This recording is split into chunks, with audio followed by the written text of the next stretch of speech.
Good morning and welcome to the Senate Committee on Commerce and Labor. Madam Secretary, please call the roll. Senator Daley. Here. Senator Ellison. Senator Flores. Present. Senator Lang. Here. Senator Rogish. Here. Senator Scheibel. Senator Steinbeck. Here. Chair Pezzina. Present. Please mark Senator Ellison absent excused, and please mark Senator Scheibel present when she arrives. Welcome to the members of our audience in Carson City, in Las Vegas, if anyone is there, and all of those following our meeting online. Before we begin, I'd like to make several housekeeping announcements. First, I'd like to remind everyone to please silence all of your electronic devices while in the committee room. Members of the public may provide testimony in various ways, all of which are listed on the agenda. You may also submit public comment in writing, either in addition to testifying or in the place of testifying.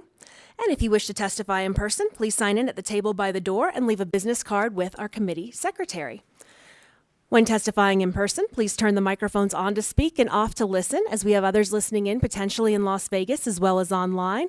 And please also state and spell your name for the record. Anyone who'd like to receive electronic notifications of scheduled bills and access to the committee's meeting materials may do so by signing up on Nellis on the legislative website. Committee members will be using their laptops to view handouts and other exhibits. Please do not view this as a sign of disrespect or inattention. We do ask that our presenters on Zoom video conference leave your cameras off and microphones muted until it's your turn to present, or if any questions are directed your way. The Zoom video conference has a chat feature. However, this feature is only to be used for technical assistance, and any information that you'd like to share during your presentation should be stated verbally on the record. With that, we are going to take our bills out of order this morning, and we'll do a work session a little bit later. But we are going to start actually with Senate Bill 316, revising provisions relating to insurance, and we would ask Mr. Green to come up and present.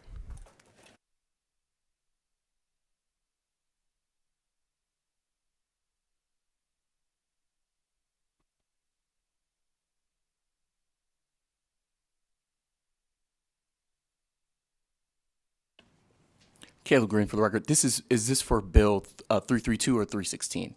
I'm here for 332.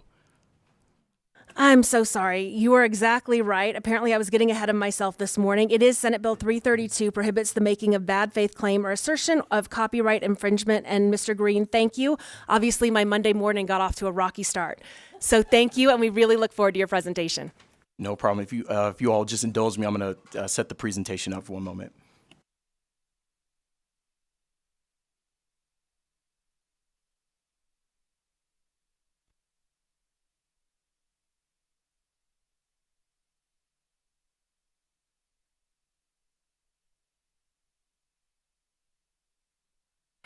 Caleb Green for the record. Good morning, Chair Pezzina. Good morning, members of the committee.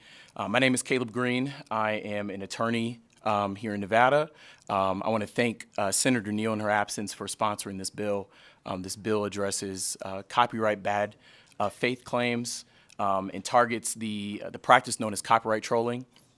I want to thank Senator Neal for listening to me as well as many of my clients and the concerns that they have regarding this practice, and I'm hoping I can shed some light on the practice, why this bill addresses it, and how we're willing to work with stakeholders to make sure it's narrowly tailored to address those bad faith claims.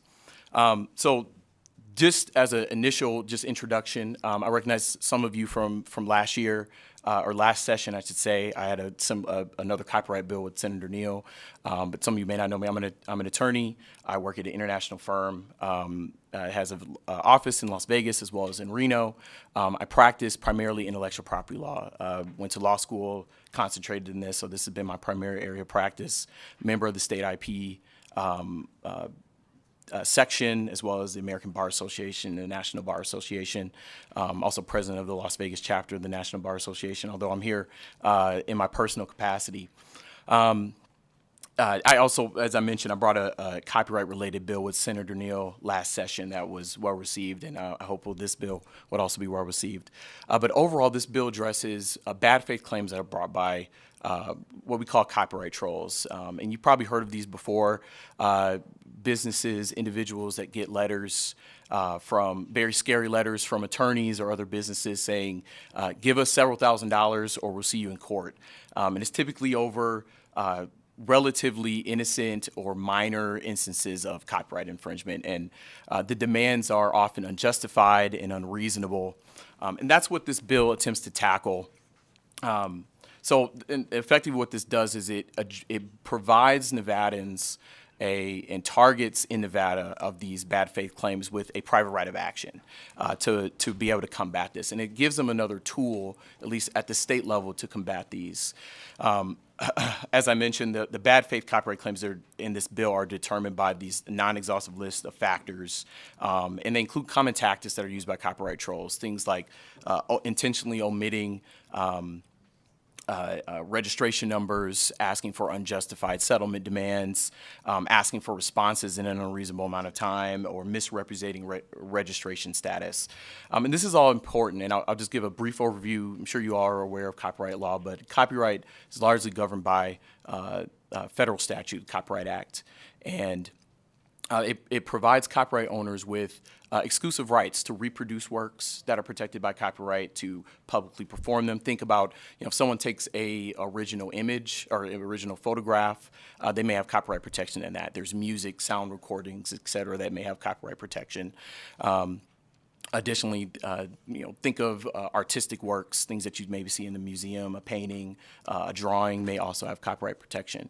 And if someone uses or reproduces or publicly performs those works without permission from the copyright owner, they may be subject to copyright infringement. And there's two ways for a copyright owner to really get damages. They can ask for actual damages, or they can ask for statutory damages. You've heard of actual damages before, I'm sure. You have to prove them up. You pretty much have to show competent evidence of either losses or a history of licensing the particular work. But there's also what's called statutory damages, and there's a range. Typically for non-willful infringement, a federal judge can award between $750 per infringement up to $30,000 per infringement. If you can prove that it's willful, that $30,000 cap goes up to $150,000. And so what this leaves is a little bit of a gray area, and where we have these bad actors that weaponize the language and the complexities of copyright law and send these aggressive demand letters to unassuming individuals, meaning a lot of Nevadans, small businesses, nonprofits, and sometimes assert that they may have statutory damages, or use legal jargon in a way to suggest that they may be able to get $150,000, but you only have to pay us $10,000 today, or a couple of $1,000, when in actuality they may actually not have a valid copyright claim at all. So that's where a lot of this work this bad acting is really couched. This bill also allows targets to seek damages, equitable relief, attorney's fees, and balances the scales. The bill also, it mirrors North Carolina's Abusive Patent Assertions Act. North Carolina is one of the only states that has a comparable bill like this, but it addresses patent trolls, not copyright trolls. And this bill has also withstood and overcome preemption scrutiny, which is why it was the basis of the initial language of the bill. So I'm going to talk about why this is important. Overall, this is a consumer protection issue. It protects especially unassuming individuals, especially those Nevadans who don't have access to an attorney, copyright attorney like myself, who don't have access to legal resources. It balances the scales by giving them a statewide tool, a state tool, to be able to combat these bad faith practices. The bill does not prevent other people from asserting valid copyright infringement claims. It does not put any requirements on, you have to include or have to give someone a particular amount of notice or things like that. But it does allow people to independently assess whether or not a claim that is made under copyright infringement, whether or not that is a bad faith claim or not. We did have a conversation about initial conceptual amendment, which I think you all have that, a draft. Obviously, I think, I'm looking forward to having conversations with you all as well as other stakeholders regarding other amendments to make sure this is narrowly tailored. The goal of this is to target bad faith actors.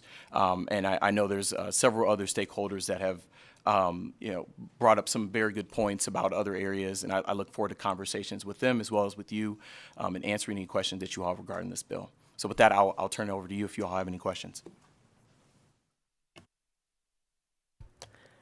Thank you so much, Mr. Green. Do we have any questions on Senate Bill 332, not to be confused with 316 like I did a little bit earlier? Senator Daley. Hey, thank you, Madam Chair, and thank you again for the presentation. When I read through this, similar to another bill we had earlier, I'm going, what are we trying to get at exactly? But I think you kind of hit that. Can you just explain a little bit more so I understand it? So if you have a legitimate copyright on something, you have to have first gone and gotten the copyright from the feds or somebody.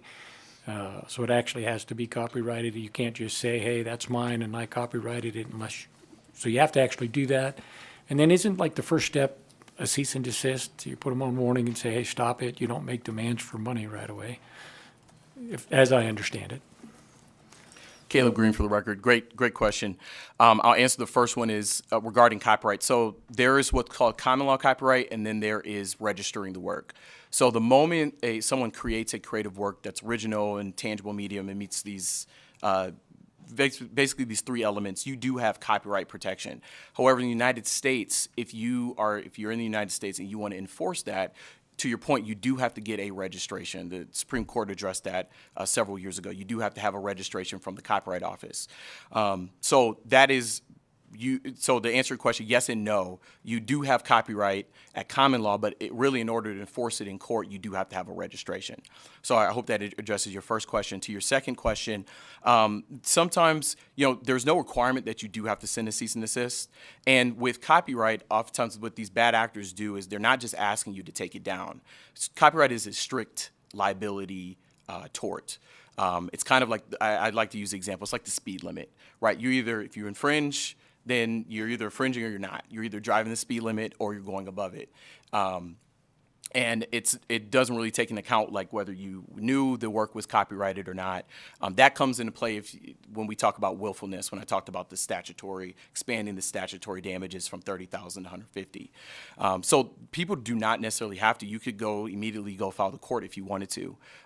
But the practice normally, as we see with a lot of these bad faith actors, they do send a demand letter.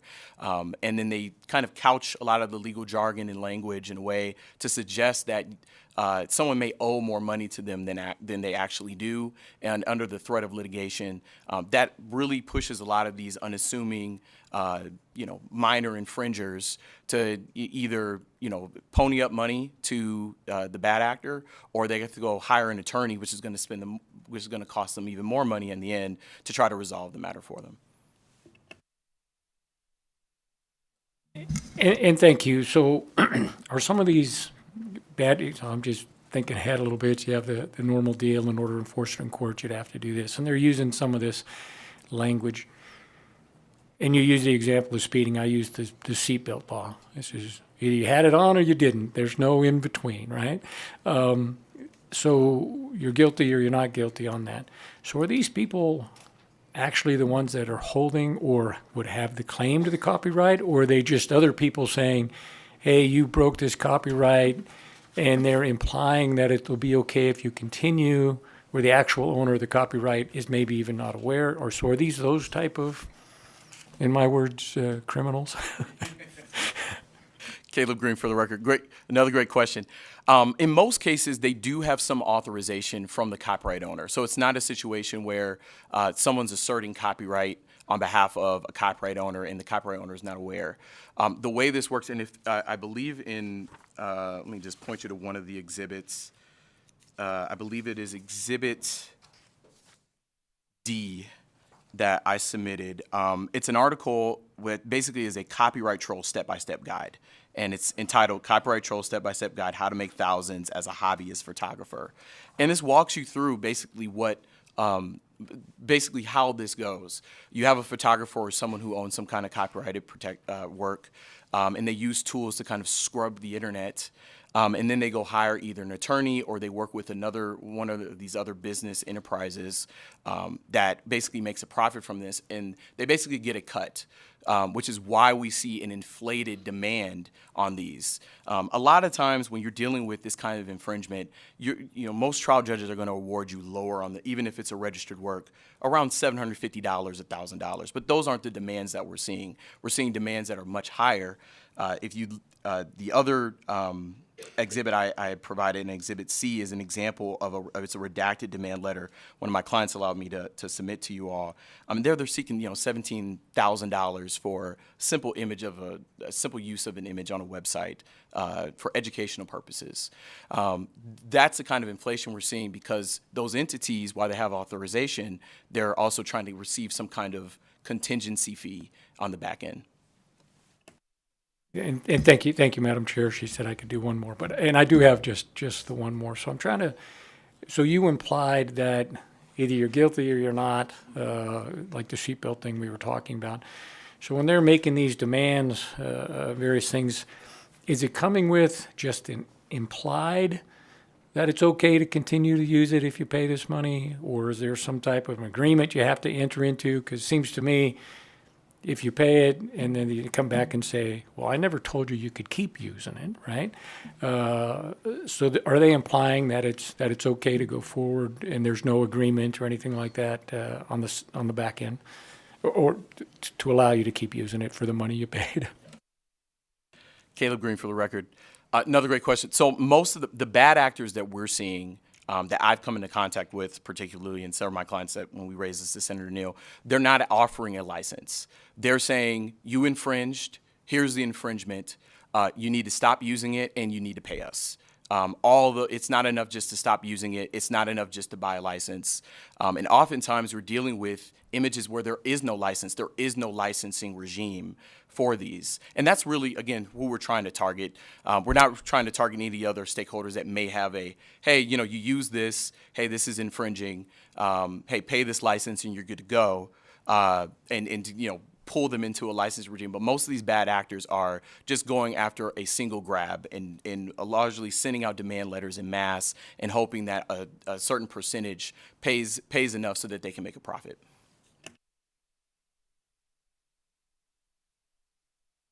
Senator Steinbeck. Thank you, Madam Chair. Thank you for the presentation. I just was wondering how we compare to other states. Are there other states that have put laws similar to this, and has this solved the problem? Caleb Green for the record. Great question. So Nevada, actually, there's no copyright bad faith claim acts, to my knowledge, that have been enacted in any state.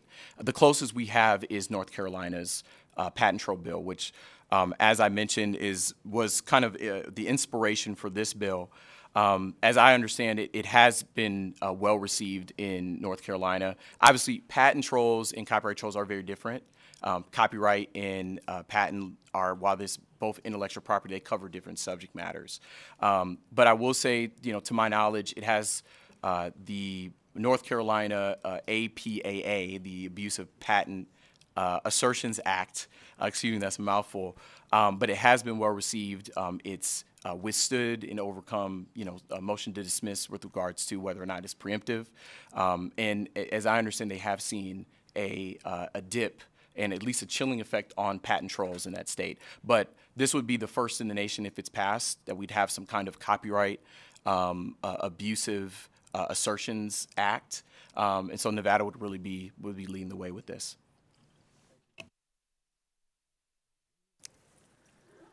Okay, we have another couple questions. I had a quick question for you, and then we're going to go to Senator Flores. I think there was maybe a little question in regards to the amendment, so I'd like you to explain that for us, because it looks to change the placement from Chapter 598 of NRS to Chapter 597, and then if we're doing that, we might need to change some of the content of the bill. So if you could just explain some of that to us. Thank you. Caleb Green for the record. Absolutely, Chair. So this this conceptual amendment came about from a conversation with the Attorney General's office. And so my conversation with them was essentially we needed to move it out of 598. Otherwise, we'd have to remove a lot of the remedies, which really gives the bill the power that it needs. And moving it to the more the 597, which is kind of a miscellaneous issues. I think rights of publicity are in that chapter. So being able to move it there, and if we do have to tinker with the language, I think we were okay with that. But that just came about from my conversation with the Attorney General's office, just to make sure it does have the enforcement power that it's intended to have. Thank you so much. Senator Flores. Thank you, Madam Chair. And my question's it's great seeing you, by the way. My question is more or less to do with these trolls that we're talking about. Are they Nevada-based, or are we seeing a lot of them outside of the state trying to come into Nevada? Caleb Green, for the record. Good to see you as well, Senator Flores.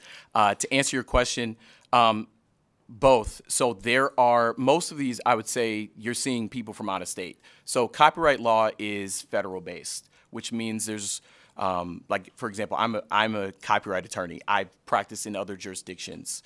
Because it is federal based, it's pretty uniform throughout the United States, which means whereas, in certain state issues, you may have the limitations of having to be licensed in a particular state in order to practice.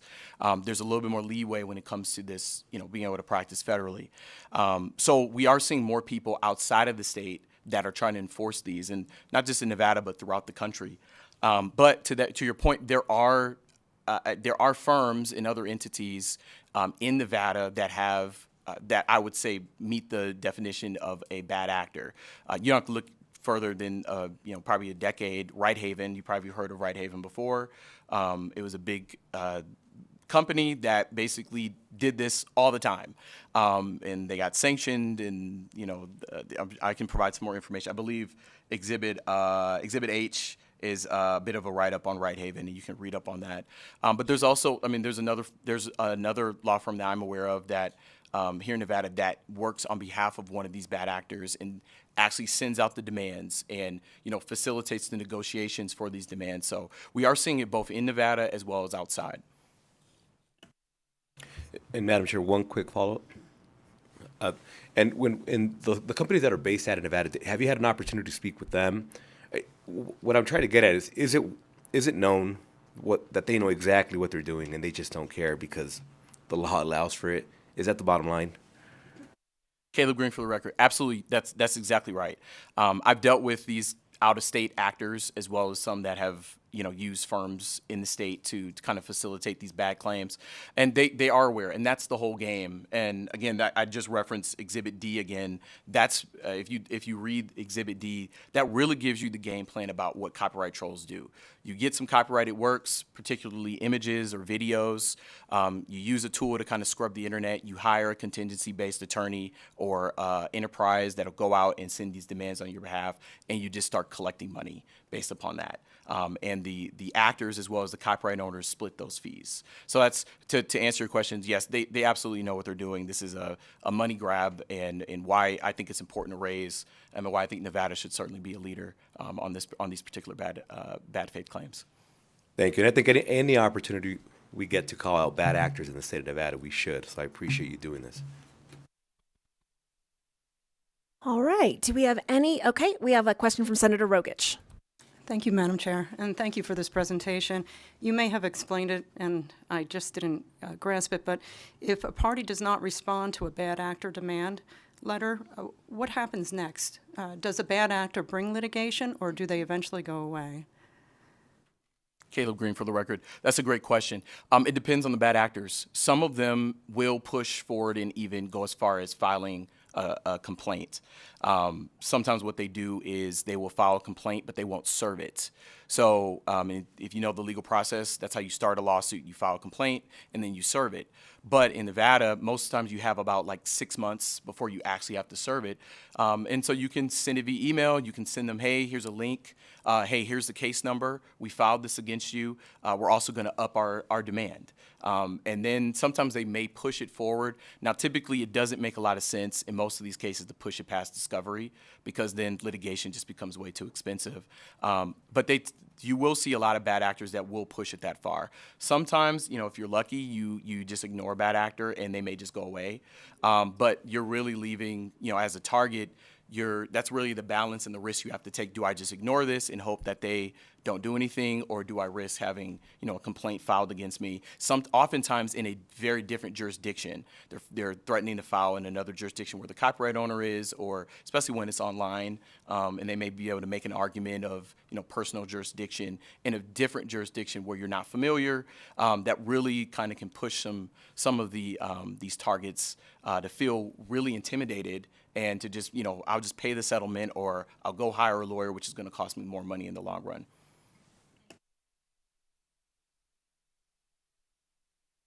Okay, thank you. With that, I believe that we have no further questions at the moment, Mr. Green. So we thank you for your presentation. We'll have you step back so that we can take testimony in support of Senate Bill 332.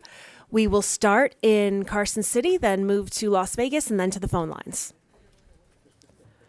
All right, not seeing anyone coming to the table in either of our physical locations. Broadcast, do we have anyone on the lines in support of Senate Bill 332? If you'd like to testify in support of SB 332, please press star 9 now to take your place in the queue.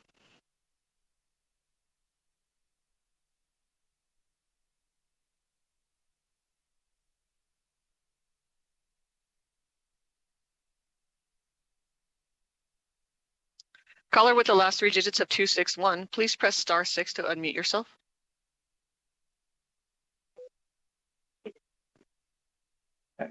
Madam Chair, can you hear me?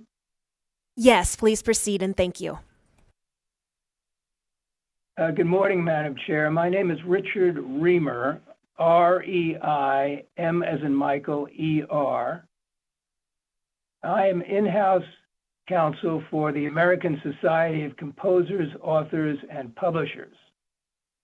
And on behalf of, commonly known as ASCAP, on behalf of ASCAP, Broadcast Music, Inc., commonly known as BMI, and SESAC, S-E-S-A-C, we have submitted a letter in opposition to SB Mr. Reamer, 332. we're actually taking calls in support at the moment, in support of Senate Bill 332, sorry, and it sounds Madam like Chair. you might want to testify in opposition.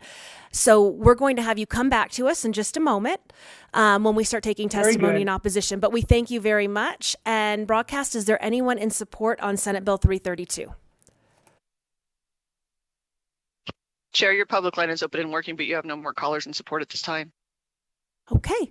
With that, we'll move to our physical locations for testimony in opposition of Senate Bill 332. And after our physical locations, we'll go back to the phones and Mr. Reamer.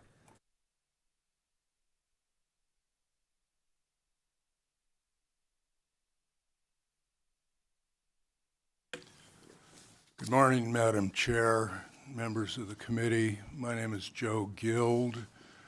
I'm a lawyer in Reno, and I pardon me, represent the Motion Picture Association in opposition to SB 332. Before I get into that, I'd just like to say, with all due respect to Senator Neal, those of us on this side of the dais miss her too, and so there's no disrespect to her in this testimony. I wanted to make sure you heard that. So, and Mr. Green actually said this in his testimony. Copyright law is exclusively federal law. Under principles of preemption, states are not permitted to pass their own copyright laws or other laws that interfere with the operation of federal copyright law. And importantly, only federal courts are permitted to hear copyright cases. You'll hear more technical testimony in a little bit from people like Mr. Reamer, but and also from the Motion Picture Association.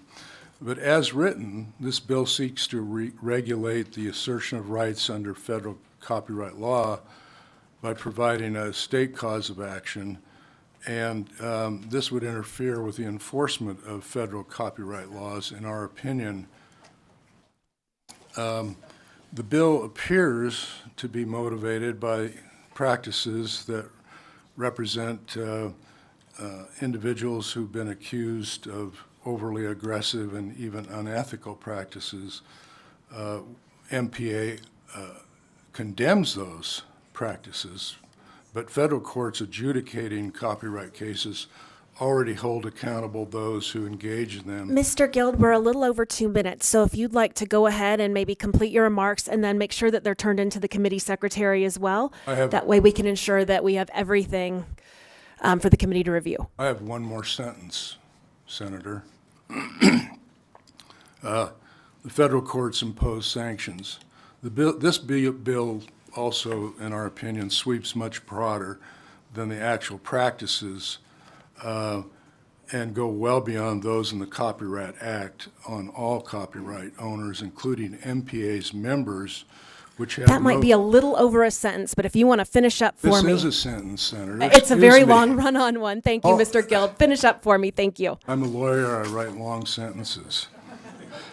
Including MPA's members, which have no history of engaging in improper or unethical enforcement of their rights under federal copyright law. I stand available to Thank answer you. any You've taken questions. 30 seconds off of your next comment. Just kidding.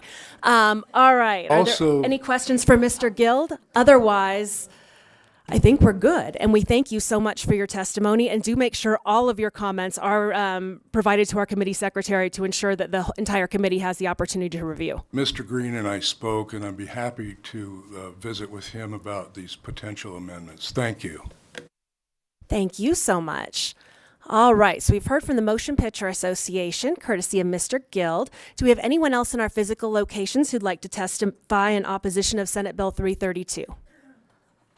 Not seeing anyone, we are going to go back to the phones where I think we might find Mr. Reamer.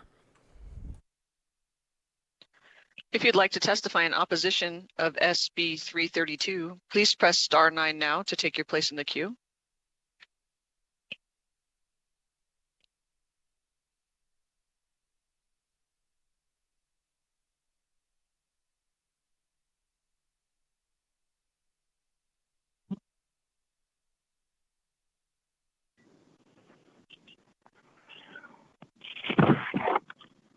Caller, you are unmuted. Please continue. Yes, hi. Good morning. Senator Pazina, Vice Chair Daley, and members of the committee. My name is Melissa Patak, and I'm Vice President of State Government Affairs for the Motion Picture Association. MPA is the trade association for the leading producers and distributors of movies, television, and streaming programs. Our members are Amazon Studios, Disney, NBC Universal, Netflix, Paramount Pictures, Sony Pictures, and Warner Brothers Discovery. Thank you for the opportunity to explain why MPA and our members oppose SB 332 and ask that this committee reject the bill. SB 332 would amend Nevada's Deceptive Trade Practices Act to include a claim for bad faith claim of copyright infringement. Pursuing copyright infringement and piracy is one of the most important tasks MPA undertakes with and on behalf of our members. We work at every level to eliminate piracy and to protect our members' ability to distribute their movies and TV and streaming programs. First, we engage in direct civil litigation against those who steal movies and TV series and rip off viewers. Second, we make referrals to law enforcement agencies for prosecution of these pirates. And third, we issue direct cease and desist and other demand letters to the operators of websites that we allege to be engaged in piracy. When we are working on these anti-piracy efforts, we adhere to federal law, which governs copyright law. In fact, the Copyright Act expressly prohibits states from enacting their own copyright laws, and under the Supremacy Clause of the U.S. Constitution, a state may not enact a law that conflicts with or undermines federal law, including copyright law. And SB 332, if enacted, would conflict with federal copyright law. For example, the bill sets out various elements that a state court would evaluate in determining whether a copyright claim is made in bad faith. If we had to meet the criteria set out in the bill, it would burden and delay our ability to remedy a copyright violation and go after movie pirates. For example, SB 332 states that a claim must include copyright registration number and names and addresses of copyright owners and assignees. Federal law doesn't require such information, and when MPA investigators identify a website illegally distributing movies and TV and streaming programs, we're not required under federal law to provide such notice that includes the registration numbers and addresses and names of the owners and assignees. such a website. If Thank it's a you pirate so website, much. it's We're likely actually to over display- 2 minutes, but if you'd like to finish up your comments and then make sure that they are all provided to our committee secretary so we can make sure the entire committee has the opportunity to review them. Yes, just let me conclude by saying that Nevada law already has law which governs intimidating and harassing behavior, and we believe that that's the proper place for remedying this kind of wrong. And as has already been pointed out, there is no other law in any of the other states on copyright in this manner, and we would respectfully request that the committee reject SB 332. Thank you so much for the opportunity to testify. Thank you so much. Broadcast. Do we still have our other caller on the line? Yes, we do, Chair. Connecting them now.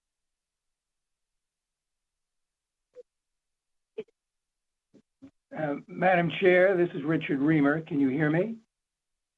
We sure can. Please proceed.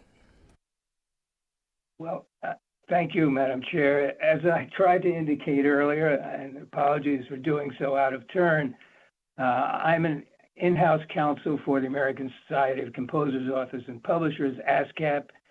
And ASCAP, our competitors BMI and CSAC, have jointly opposed this bill.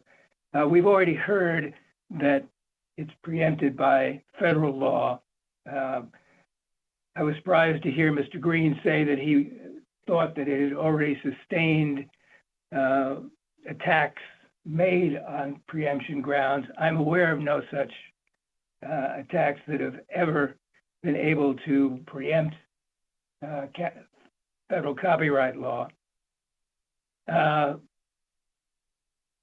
Performing rights organizations, ASCAP, BMI, and CSAC, are in the business of licensing public performances of music in restaurants, bars, etc. We do so by contacting proprietors of these businesses and advising them of their obligations of the copyright law, and most importantly, offering license agreements. The problem with this statute is that it imposes potentially provisions that would make it literally impossible to complete our approaches to potential licensees.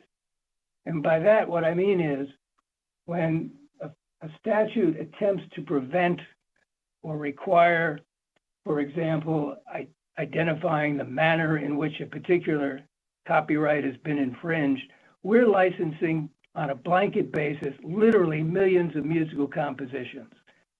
The system works because the license covers all of those performances.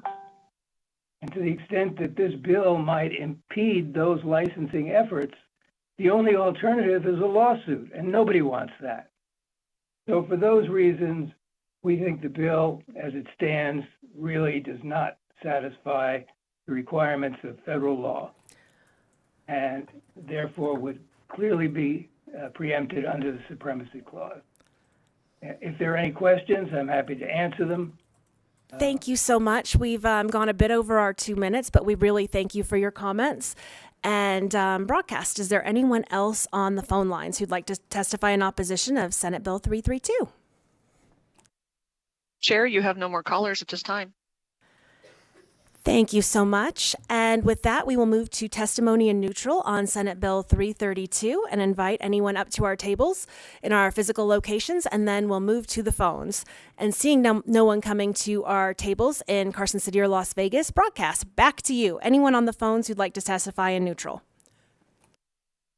Chair, your public line is open and working, but you have no callers wishing to testify at this time. Thank you so much. Mr. Green, we'll have you come back up to the table.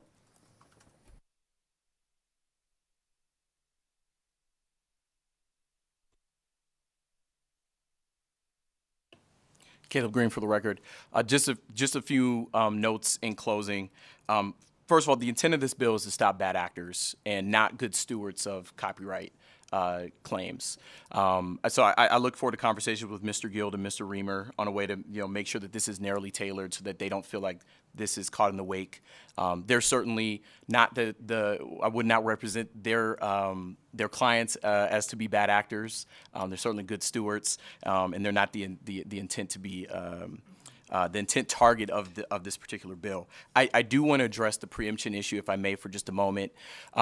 This bill was, as I mentioned before, inspired by the Abusive Patents Assertions Act of North Carolina.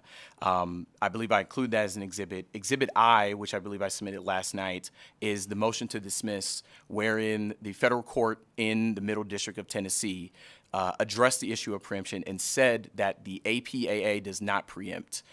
And this law mirrors that very law. So for that reason alone, we'd say this is not going to preempt. It does not impede someone's ability to bring a copyright claim. You can bring a copyright claim. You can send your demand letter freely. This gives someone an independent option to put a check on those claims after they've received them.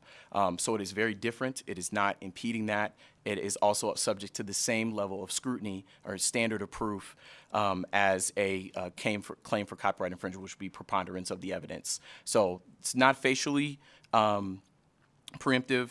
Again, I welcome the conversation on that. The last thing I want to point out, there are exceptions that are in the language. You'll see that there's exceptions for 501c3s. And so I think we'll have some very good conversations with a lot of the other stakeholders that we heard from today. And I'm sure we can find some room in there for them as well. But with that, unless there are any other questions, thank you all so much for your time. Thank you so much, Mr. Green, and I appreciate your candor and your willingness to work along with Senator Neal with the Motion Picture Association and ASCAP as well. And Mr. Guild, we all agree. We all do miss Senator Neal here. Thank you so much. And with that, we will close the hearing on Senate Bill 332, and we will open the hearing on Senate Bill 114, and I will hand it over to my wonderful and ready to chair Vice Chair. Thank you, Madam Chair. We'll wait for you to get down and proceed at your, when you're ready.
Thank you, Vice Chair Daley, and the very hardworking committee members of Commerce and Labor. My name is Julie Pizzina, representing Senate District 12 in Clark County. I'm pleased to present Senate Bill 114, which establishes enhanced safety standards for residential tenants, a measure often referred to as Mia's Law. This law is named in recognition of Mia Marcano, a 19-year-old Orlando student tragically killed in 2021. She was murdered by an apartment maintenance worker who exploited key access privileges by entering Mia's apartment, waiting for her to return home, then abducting her and ending her life. Despite having a criminal background, the killer was employed by the apartment complex where Mia lived and had a master key, a key fob that granted him access to all of the apartments in the complex. It's a horrific story. It's a tragic story. And it led me to sponsor this bill to increase oversight over who has access to dwelling unit keys. Before I go into bill details, I do want to provide some background. And I also want to share that there are two co-presenters with me today. We have Marlon Marcano, Mia's father, who's here with us today. We have a co-presenter who will be joining us on Zoom, Ima Marcano, Mia's mom, who'll be joining us. And we also have Jody Covington, a close family friend. According to the National Multifamily Housing Council, almost 40% of renters live in apartments nationwide.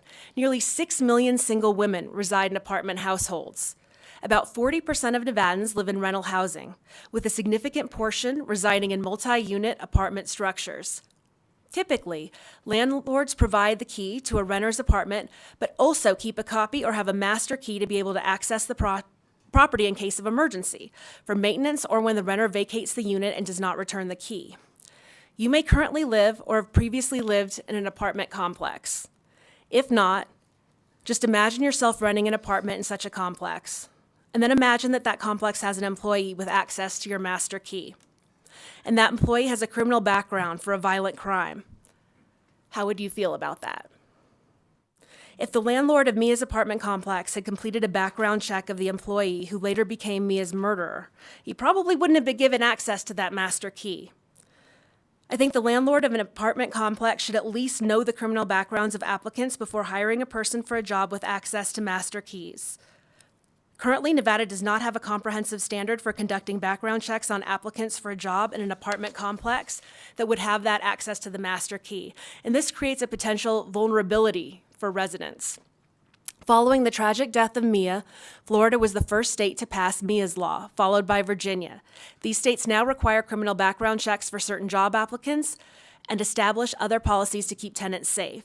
In addition to our legislature, Indiana and Oklahoma are currently considering versions of Mia's Law.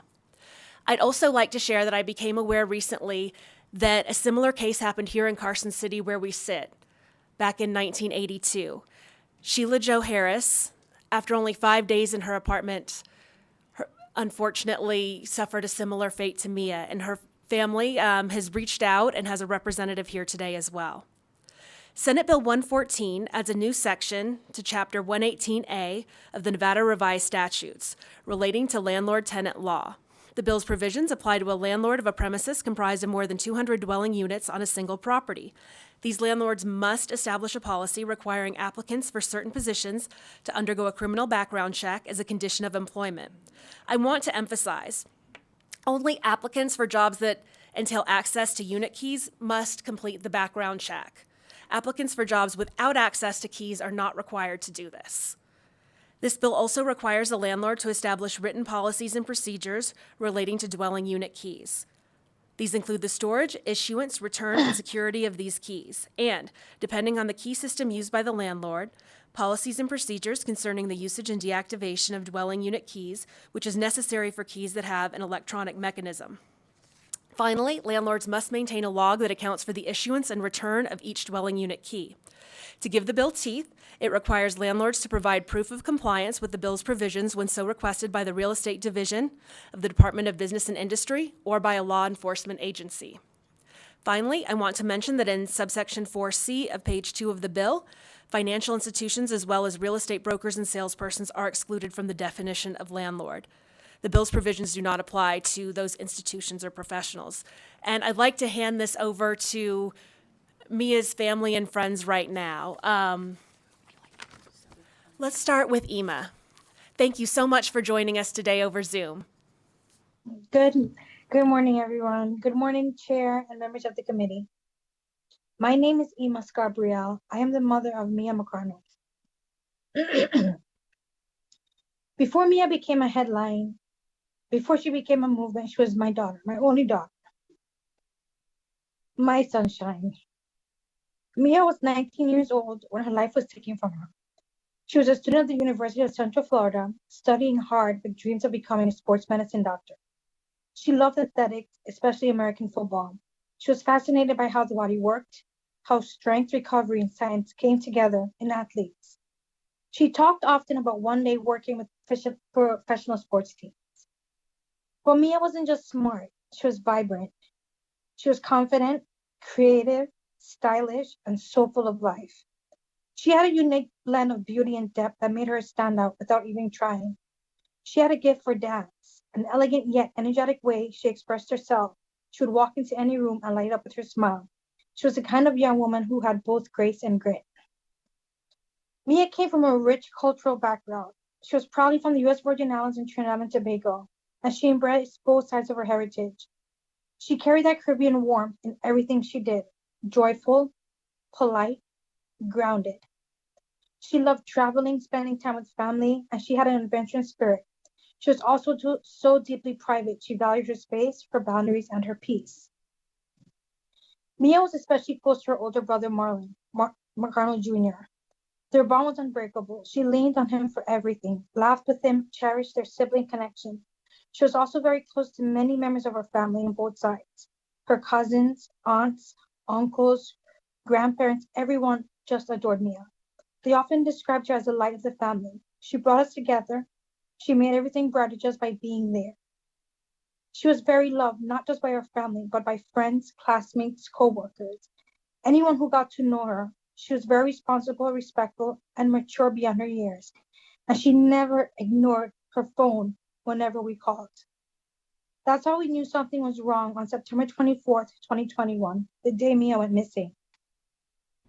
She was supposed to fly home to see her family that night. We talked earlier in the day and everything seemed normal, but she never got on that plane. She never responded to my messages, anyone's messages, and that unbearable silence told me everything I needed to know as her mother.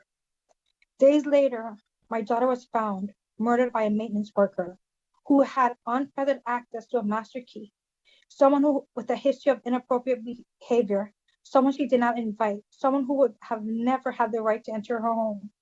My daughter was not protected and it cost her life.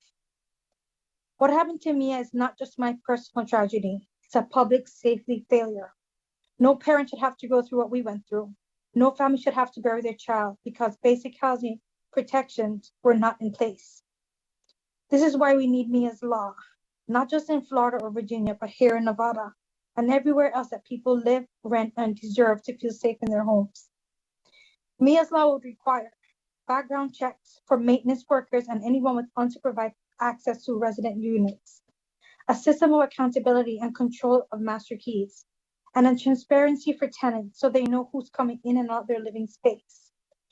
This is not about politics, it's about people, about young women, about students, about families, about the basic human right to feel safe in their place to sleep. I stand here today as a grieving mother, but also as a woman on a mission. Mia's story can save just one more life, then I will tell it 1,000 times over. I urge you with all the love a mother can carry for her daughter. She lost too soon. Please support Mia's law. Let Nevada be part of that change. Let Mia's legacy be one of protection and not pain. Thank you for your time, your compassion, and your action. Thank you so much, Ms. Gabrielle. And I know that was an easy testimony, and it's so appreciated by everyone in the room. Mr. Marcano, would you like to go next?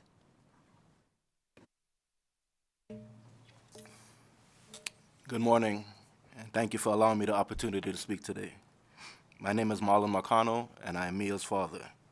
I am here today with my partner, Giselle, who has played a critical role in my life and the lives of my children. I could stand here and tell you how much I miss my daughter, but there are truly no words that can describe what it feels like to bury a child, to not be able to protect her when she needed me the most. Mia was everything to me. She was bright, bold, and full of purpose. She loved football. She had dreams of going into sports medicine. She was confident and talented with her whole life ahead of her. And in a moment, it was all stolen. We later learned that the person responsible for her death had unrestricted access to her apartment, a master key in his hand, a history of disturbing behavior, and yet no system was in place to stop him. And that kind of access without accountability is dangerous, and that's why, in the wake of our greatest heartbreak, we started the Mia Marcano Foundation. We decided that if we couldn't save Mia, we would do everything in our power to protect others. Through the foundation, we have supported families of missing persons, pushed for change, and most importantly, we helped pass Mia's law in Florida and Virginia. That law now mandates background checks, key control policies, and tenant notification procedures that should have been there all along. Now we're here in Nevada because this doesn't stop at state lines.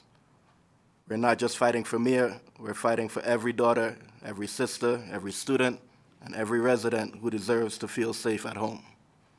To the lawmakers here today, I ask you to be a part of that fight. Let Mia's name represent action, not tragedy. Please pass Mia's law in Nevada. Thank you for your time, and thank you for helping us fight, helping us keep Mia's light alive. Thank you.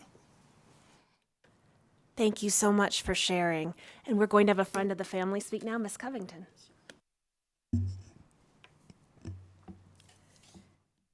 Good morning, Chair and esteemed members of this committee. My name is Jody Covington, and I proudly serve as a co-founder of the Mia Marcano Foundation. The Mia Marcano Foundation was born out of an imaginable loss, but also out of a deep sense of purpose. After Mia's tragic death, her family, legal team, Mr. Marlon Hill and Darrell K. Washington, and myself came together to create a platform dedicated to protecting, educating, and advocating for families of missing persons. We also sought to drive systematic changes in housing safety standards. One of our greatest accomplishments to date is the passage of Mia's Law in Florida and Virginia.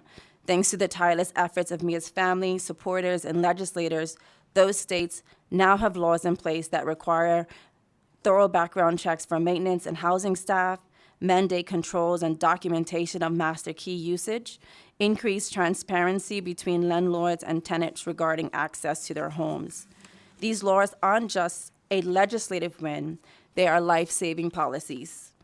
Today, I want to extend my deepest gratitude to you, the lawmakers of Nevada, for considering Mia's Law in your state. We understand that passing law isn't easy, but we also know that the safety of your residents, your students, your daughters, your constituents is worth every bit of effort. To Senator Jules and to every legislator giving this bill thoughtful attention, thank you. Your willingness to lead on this issue means everything to the Marcano and Scarbiel family and so many other families who have lived through similar fears and heartbreak. I would like to take a moment to thank the legislators who supported Mia's Law in Florida and Virginia. In Florida, State Senator Linda Stewart sponsored the bill, and State Representative Robin Barterman sponsored the bill in the House. In Virginia, we're grateful for Delegate Candy King, whose leadership helped pass Mia's Law there as well. Their unwavering commitment has made a significant impact in the lives of countless individuals, and we are eternally grateful for their efforts. Mia's life mattered. Her story is not just the headlines, it's a call to action. Through this legislation, her legacy will live on, not in tragedy, but in protection. On a personal note, I would like to highlight and thank Mia's family, her mother, her father, her bonus mother, for trusting us to carry out this work. This family has endured unimaginable pain. Each time we've asked them to share that pain, to advocate for others, they have risen to the occasion. I will never forget the day we found Mia, as we sat together, struggling to comprehend the horror of what had happened. This family, despite their grief, boldly said, "We want to ensure this never happens to anyone else." On a day when they owed nobody anything, their focus should have been rightfully on themselves and their grief. They found the courage to think about how they could help others. And in that moment, the Mia Marcano Foundation was born. So again, thank you for trusting us with your daughter's legacy. Now we are trusting you, the members of this committee and the Senate. We humbly ask you to imagine for just one moment that your child is no longer in this world simply because someone lacked the courage to pass a law that could have saved their lives. Today, you have the opportunity to save lives and protect not only the most vulnerable in your community, but over 433,000 Nevada households. Thank you for your time, for your leadership, and your heart. Thank you. And I'd like to one more time just say thank you so much to Mia's family and friends for fighting through the grief and finding advocacy to help protect others. So with that, we also have some photos her family provided that have been playing on the screen so we can remember her here and the wonderful legacy that she has. And with that, we stand ready for questions. Thank you for the presentation, and thank all of you for your personal stories. Committee, any questions? Senator Scheibel. Thank you so much. And I'm sorry, I did miss the first few minutes of the presentation, so I apologize if my question was already covered. And I agree, this is an incredibly difficult testimony to give. I appreciate that you guys have taken the time out of your days, your lives to be here and chat with us. And so I don't want to be disrespectful with my questions, but this is our opportunity to vet the policy. And so I didn't get clarity on the person who was ultimately found responsible for Mia's death. What would a background check have revealed about his past?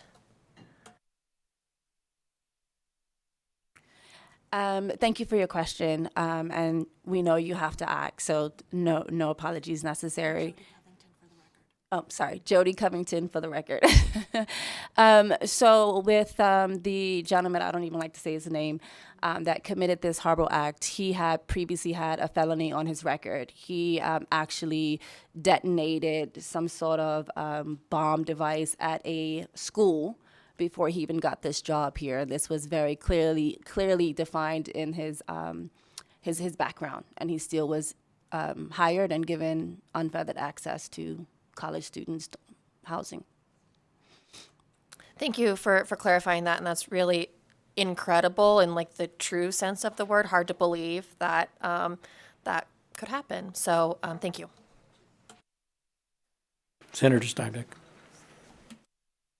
Thank you, Vice Chair. And I'd just like to start to say how much I commend you for your bravery and your dedication to saving other people. It's truly inspiring to all three of you, so thank you so much. I signed on to this bill. I think it's just a fantastic bill. I think it's a common sense bill. My question is why the 200 limit? Certainly the problem could occur with a landlord that owns much fewer properties than 200. Thank you, Senator Julie Pizzina, for the record. We were modeling this on other states' legislation, so we had the phenomenal research staff at the Legislative Council Bureau look into laws that have been passed in other states, and we modeled it based on that.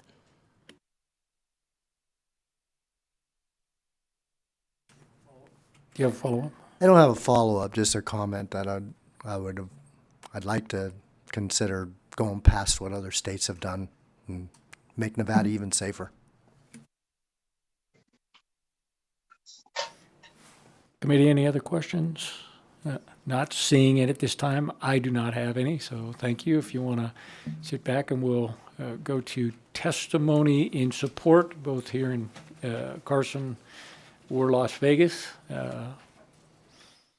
Please come on forward and fill the seats.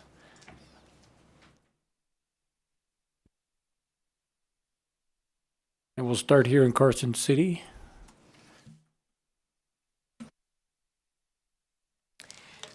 Good morning, Mr. Vice Chair and members of the committee. My name is Marlene Lockhart, and I am here to testify on behalf of Linda Bratton, mother of her murdered 18-year-old daughter, Sheila Harris. In 1982, Sheila had just moved to Carson City from Gardnerville to be closer to school. She was, at that time, Miss Douglas County. She had only been in her apartment 5 days when she was found viciously beaten, strangled, and sodomized by David Mitchell, the maintenance man for the apartment complex here in Carson City.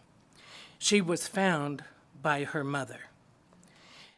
This is what a background check would have revealed. In 1979, Mitchell was sentenced to 3 years in prison for assault with a deadly weapon and false imprisonment. His victims were 2 young sisters. Mitchell was sentenced to 10 years in prison for the rapes of 3 women in New York. And he had been a suspect in several murders both before and after Sheila's murder. 25 very long years later, in 2006, due to the perseverance of Linda and the dedicated deputies in the Carson City Sheriff's Office, Mitchell was finally arrested for this heinous crime. 25 years. Linda endured pain and suffering for 25 years before finally seeing the man who had forever destroyed her family arrested. Meanwhile, according to his lawyer, Ms. Lockhart, I'll give you a little latitude on the 2 minutes, but if you can move along. I timed this, I always get the hook, and I timed this, it's a little over a minute. 2:15 now. He owned his own home in Haiti, living out those 25 years with his daughter and grandson. It has been 43 years since the unimaginable happened. Had the provisions of SB 114 requiring a landlord to do a background check on applicants who would have access to apartment keys in effect, Linda Bratton's beautiful family and 3 daughters would still be intact. This tragedy has profoundly changed the lives of Linda and her 2 daughters and family. There is never really any closure for this kind of devastating act. Rather, a world of what might have been haunts you forever. I urge you to support this measure and perhaps spare another family of the worst pain conceivable. Thank you. Thank you. Please proceed here in Carson City.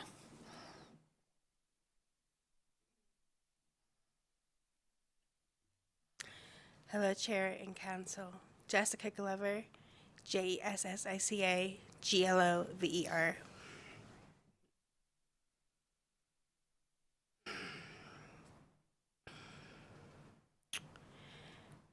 (2021) seems like a year that a lot of evil started for a lot of different people.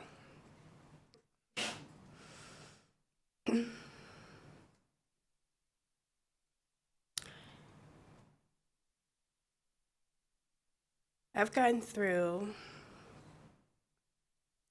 a lot of different things.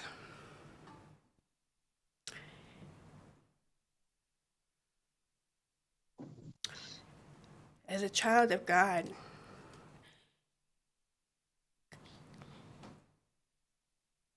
you don't know how God is going to use you, but what they tell you is that what doesn't kill you makes you stronger.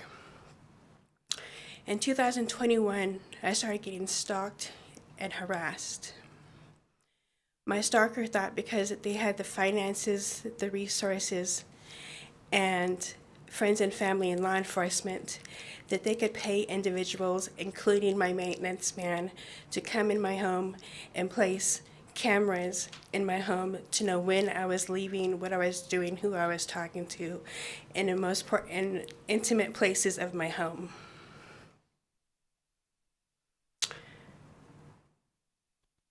I can only imagine the pain and the suffering that this family is going through, only based off of the pain and the suffering that I've gone through. This law, if you should pass, would bring justice not only to myself, but to the families across the United States of America, that this would not happen again.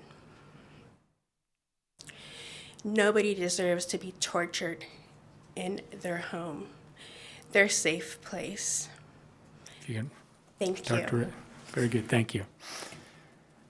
If anyone else is here in Carson City wants to testify in support, you can come up, but for now, we will move to Las Vegas. Please proceed. Good morning, Mr. Vice Chair. Thank you, Committee. Mackenzie Warren Kay, WARRENKAY, here in support on Senate Bill 114 on behalf of Ovation Development and the Nevada Multifamily Alliance.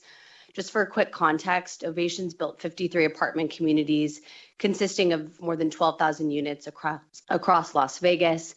And the Nevada Multifamily Alliance is a group of 6 apartment developers. These developers have collectively built, owned, and managed more than 20,000 units across Nevada. We view criminal background checks for key holder employees as really the industry standard. We're happy to see SB 114 bringing other landlords in line that maybe already aren't implementing this practice.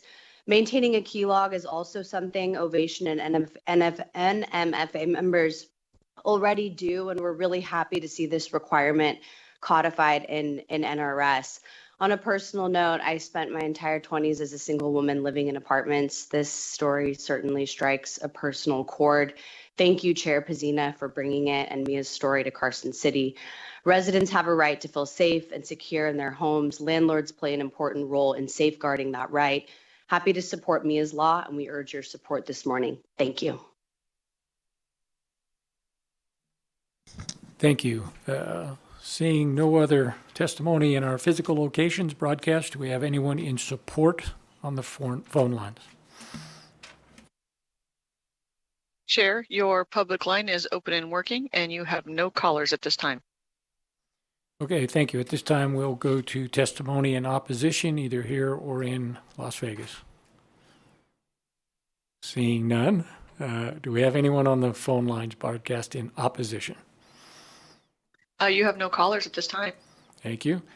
Do we have anybody in neutral testimony, either here in Las Vegas?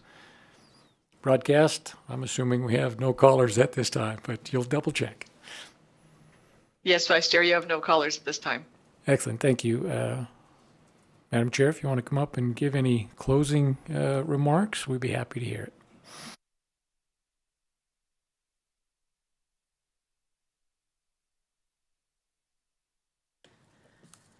Thank you so much, Julie Pazina, again for the record. And really, I'd like to thank Ms. Scarbriel and Mr. Marcano and Ms. Covington for the work they've done moving past grief and into action to help others. Mia's story transcends geography. 5 states, including Nevada, are considering or have enacted similar provisions since 2022.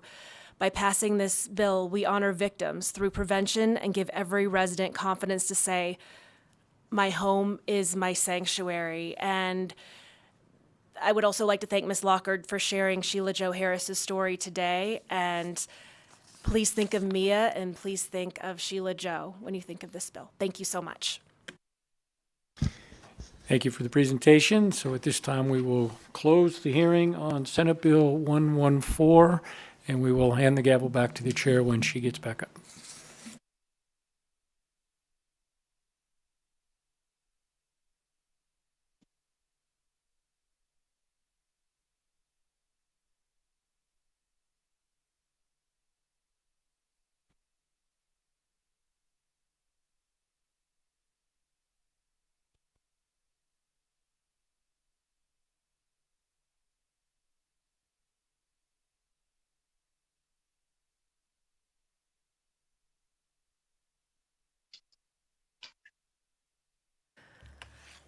Thank you so much to our very capable and phenomenal vice chair.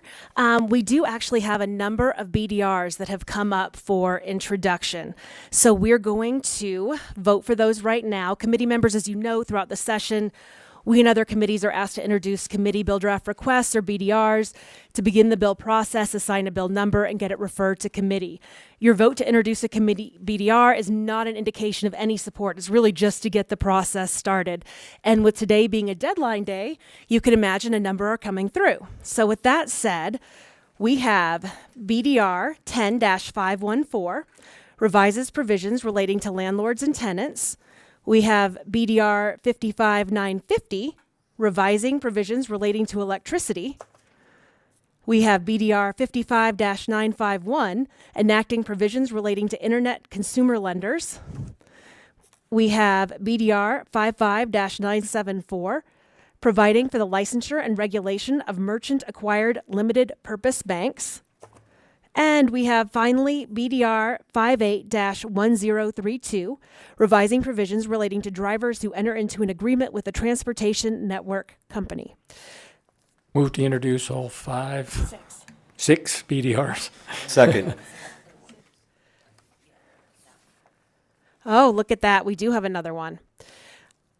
give us just one more moment before we make a motion. We also have BDR 52-1108, revising provisions related to alcoholic beverages. And that would put us at 1, 2, 3, 4. That would put us at the 6. Okay. Motion to introduce all 6 BDRs. Thank you so much, Vice Chair Daley. Second. Thank you so much for the second, Senator Flores. Is there any discussion on the motion before we vote to introduce the BDRs? Okay. All in favor, please say aye. Aye. Any opposed? All right. Thank you. The motion carries to introduce all 6 BDRs. And with that, we are going to do a work session before we move into our final bill hearing of the day. So we'll be discussing SB 316, which I apparently tried to start with this morning, in just a moment. But for now, next on the agenda is going to be our work session. So, Mr. Ashton, let's start with Senate Bill 157. Thank you, Chair Pacina. For the record, Patrick Ashton, Committee Policy Analyst of the Research Division, Legislative Council Bureau. As a nonpartisan member of the Legislative Council Bureau, I can neither support nor advocate for any measures before you today. The first bill on the work session is Senate Bill 157, which is sponsored by Senator Flores and was heard on March 5th. Senate Bill 157 requires, rather than authorizes, the Cannabis Compliance Board to adopt regulations setting forth requirements for licensees and registrants relating to the testing of cannabis and cannabis products. Such regulations shall require that representative samples of each lot of cannabis be tested by a cannabis independent testing laboratory and establish various requirements concerning the collection of such representative samples. There were no amendments. Madam Chair. Thank you so much, Mr. Ashton. Committee members, do you have any questions? Okay, a comment from Senator Rogich. Thank you. Thank you, Madam Chair. In the interest of transparency and to ensure clarity for the public record, as well as in consulting with the LCB Legal Counsel, I'm disclosing that I work in the cannabis industry and that this proposed bill, SB 157, will not provide me with any benefit beyond what is available to others in the industry, and therefore I will be voting on SB 157. Thank you. Thank you so much, Senator. Okay. It doesn't look like we have any further discussion, so I will entertain a motion on Senate Bill 157. Motion to do pass Senate Bill 157. Thank you so much. We have Second.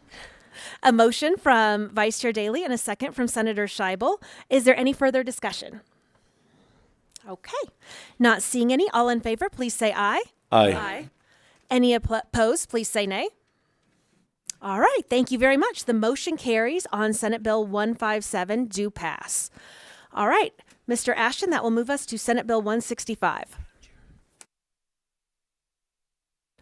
And I always forget this part. Thank you so much. The floor statement will go to Senator Flores.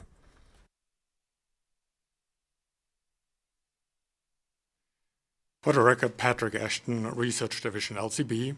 The next bill on the work session is Senate Bill 165. This bill is sponsored by Senator Wynne et al. It was heard on February 26, 2025. It establishes the profession of licensed behavioral health and wellness practitioners by the Board of Psychological Examiners. And for the sake of time, I will jump directly to the amendments. Also, members, this work session document was revised over the weekend. There was the first version. This second revised version adds Item 2 to the work session document, which I will summarize momentarily. Senator Wynne is proposing to remove any bill provisions that require private health insurers to cover services provided by licensed behavioral health and wellness practitioners. Item 2 is the one that was added over the weekend. It revises Section 14 to require, rather than authorize, the Board of Psychological Examiners to establish the behavioral health and wellness practitioner advisory group for the purpose to provide the board with assistance and expertise relating to the regulation of behavioral health promotion and prevention and the licensure of such practitioners. It also sunsets the advisory group no later than December 31st, 2028. The Children's Advocacy Alliance and the UNLV Practice for Mental and Behavioral Health are proposing the conceptual amendment that is attached to the work session document. In summary, the amendment revises the definition of behavioral health promotion and prevention, excludes from the term behavioral health promotion and prevention clinical professional counseling and marriage and family therapy, removes redundancies of the terms intern or internship when referring to educational and internship programs, adds a bachelor's degree or higher in human services to the educational requirements, provides in subsection 4 of section 15 that the board has flexibility regarding the examination and competency requirements, clarifies in subsection 4 of section 59 that the behavioral health and wellness practitioner or his or her supervisor may claim the privilege on behalf of a patient, provides that exceptions to the privilege established by subsection 1 of section 59 shall apply pursuant to the supervisor's privileges set forth in chapter 49 of NRS, provides in subsection 1G of section 80 that the funding shall be appropriated to UNLV practice. And this concludes the work session document and my summary. Thank you, Madam Chair. Thank you, Mr. Ashton. That was a mouthful. All right, members, do we have any questions? I believe we do have the bill sponsor here if there are any questions with the amendments. Okay. Not seeing any, I will entertain a motion to amend do pass. So moved, Madam Chair.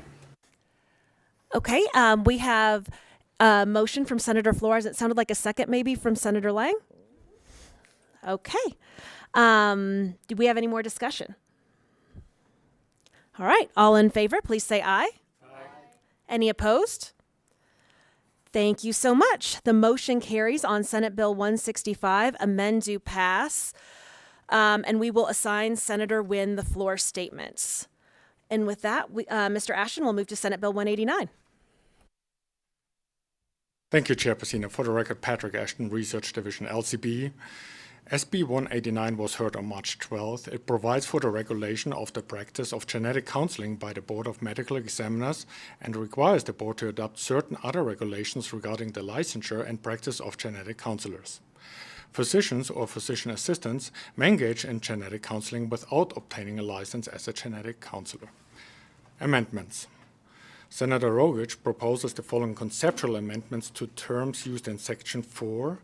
It would add a definition of genetic information, and on the work session document, items 1A through D, you can see additional information regarding this definition. It has also a definition of genetic test as set forth in NRS 629-121. Additionally, Samantha Barnes, Director of Legislative Affairs and Operations, Carrara, Nevada, proposed a conceptual amendment that is attached to this work session document during the bill hearing. In summary, the amendment adds in subsection 2 of section 9 a physician, physician assistant, or advanced practice registered nurse, APRN also called in short, as professionals who may supervise certain unlicensed persons who are authorized to provide assistance related to genetic counseling. Also adds in subsection 4 that an APRN who engages in genetic counseling as part of his or her practice is not required to obtain a license as a genetic counselor, and clarifies that the bill shall not be construed to prohibit or restrict the practice of other professions within the authorized scope of practice. In other sections, it reduces in subsection 1 of section 10 from 30 to 20 hours the amount of CEUs. It removes in subsection 1K of section 12 from the list of acts that are grounds for disciplinary actions, and it replaces subsection 2 of section 18 with requiring the board to appoint an advisory council on genetic counseling and setting forth their membership composition. Madam Chair. Thank you so much, Mr. Ashton. Committee members, do we have any questions? Senator Daley. You know me and advisory councils. What is the advisory council that we're, what is their job? Is it an ongoing job or is it just at the beginning? I don't know. Senator Lang, did you want to answer that for Senator Daley about the advisory council? Senator Lang, for the record, the advisory council, this is new. So I really felt like we need an advisory council moving into this process. It doesn't go on forever. Understood. That's what you knew I was looking for, right? Anyway, I appreciate that. Was my only question. All right. Any other questions from the committee? All right. I will entertain a motion to amend do pass. So moved. Second, Madam Chair. Thank you so much. We have a motion from Senator Scheibel, a second from Senator Flores. Is there any discussion on Senate Bill 189 further? Okay. All in favor, please say aye. Aye. Any opposed? All right. The motion carries on Senate Bill 189, and Senator Lang will be responsible for the floor statements. All right, that should conclude our work session and move us into Senate Bill 316, which I got ahead of myself a little bit earlier this morning. That revises provisions relating to insurance, and we welcome Senator Nguyen and her co-presenter.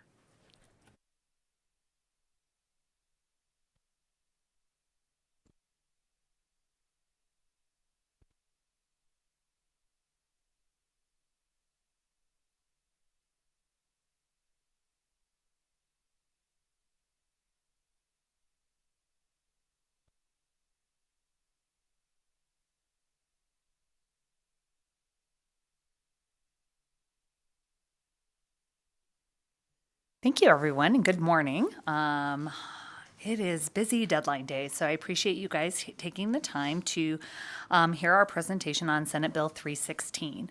Chair Bezina and members of the committee, I'm Senator Rochelle Nguyen. I represent State Senate District 3 in central Las Vegas, Clark County, and joining me at the table today is Kaylin Cardavani with New Day, Nevada. Too many Nevadans cannot afford their life-changing and life-saving prescription drugs and often have to make difficult decisions based on what they can and cannot afford. I know that I have living with a multi-generational family that we struggle with this in our household on a daily basis, on a monthly basis, I should say, on determining what medications we can and can't afford in our household to make sure that our family members are getting the life-saving care.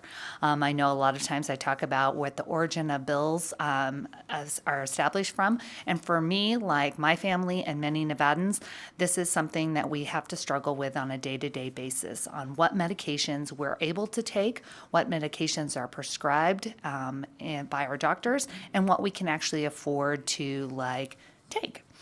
SB 316 is not a magic pill, no pun intended, but it is one piece of a prescription drug cost it addresses one piece of prescription drug costs by tackling the issue of pharmacy benefit managers, otherwise known as PBMs. These prescription drug middlemen have manipulated the market, driving up drug costs and putting smaller pharmacies out of business. PBMs are not often talked about as they operate as an invisible middleman responsible for negotiating drug prices on behalf of a health insurer or a self-insured plan.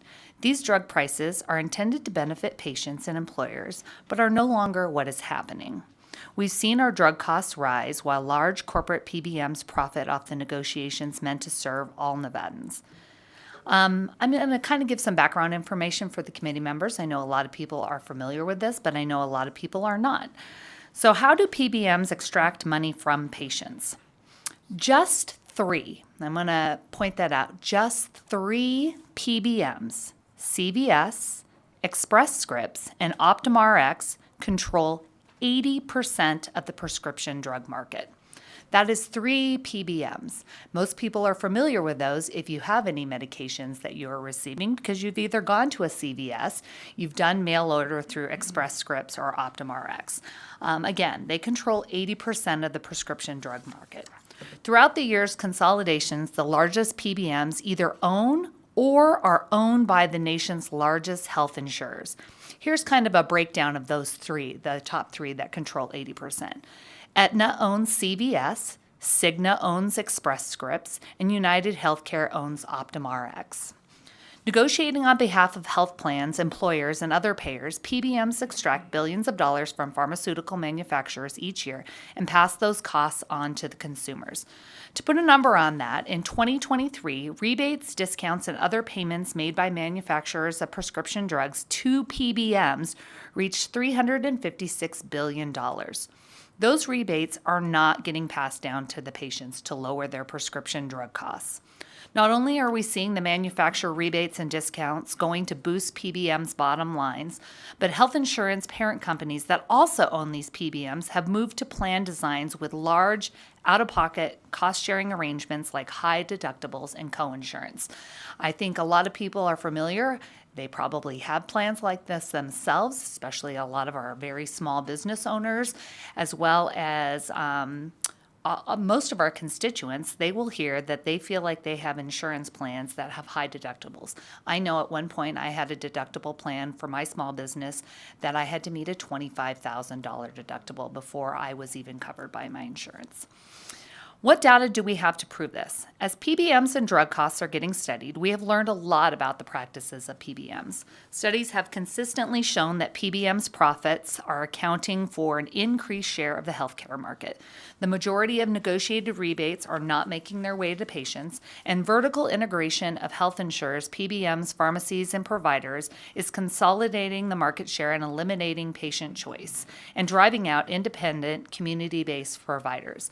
I think we all see this in our own communities when you have an insurance company that your insurance, covers a certain pharmacy, it covers certain providers, and they are all integrated, which I think was meant to, it's sold as like something that is to make things easier for a patient trying to navigate a healthcare system, but inevitably what it does is it drives up costs, and it also takes away choice from patients. Nevadans can learn from how PBMs have operated in other states. Some of the data shows that the trends that I just described. A 2020 audit of Maryland's Medicaid plan found that PBMs pocketed $72 million in spread pricing. A 2024 report from the Office of Inspector General found that Express Scripts overcharged the U.S. Postal Service by $45 million for their prescription drugs. Texas reported in 2022 $4.39 billion in rebates negotiated with drug manufacturers, that only 866,000 of that $4.3 billion, so that is 0.02%, was actually passed on to patients at the point of sale.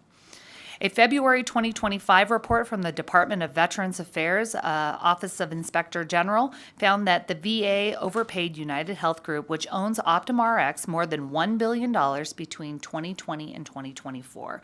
These are just some highlighted data that show the trends that I described above.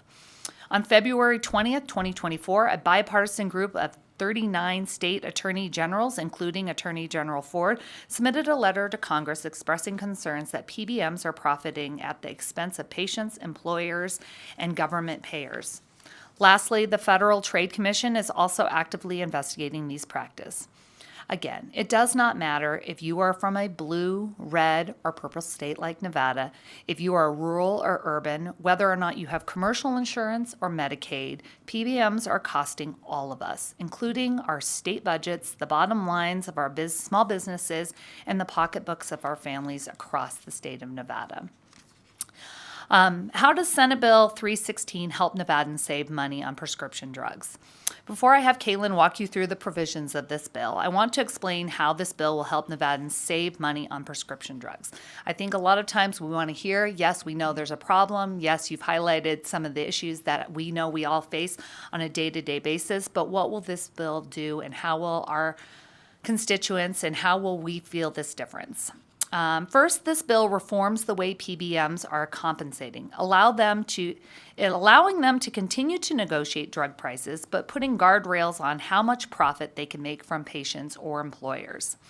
When PBMs were created, the standard practice of business was to negotiate the drug price and receive a standard fee for each drug they negotiated. The rebate was then used to lower the cost of the drug for patients. This rate-based payment model has evolved into a payment structure that now allows PBMs to pocket a substantial percentage of the rebate, as you saw in Texas, 0.02% went to actual patients and the rest went to the insurer. And so this has instilled an adverse incentive for profit-motivated PBMs to negotiate on high-priced drugs instead of lower-cost generics because they can profit more. Senate Bill 316 brings the payment model back to its original structure, which allows for PBMs to still exist, but eliminates the ability for them to pocket large sums of rebates.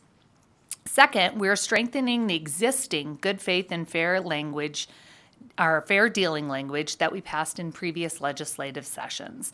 Again, we have this in an existing law. We are just looking to expand and strengthen that existing language. Right now, Nevada law states that a PBM has an obligation of good faith and fair dealing towards third-party insurer or a pharmacy.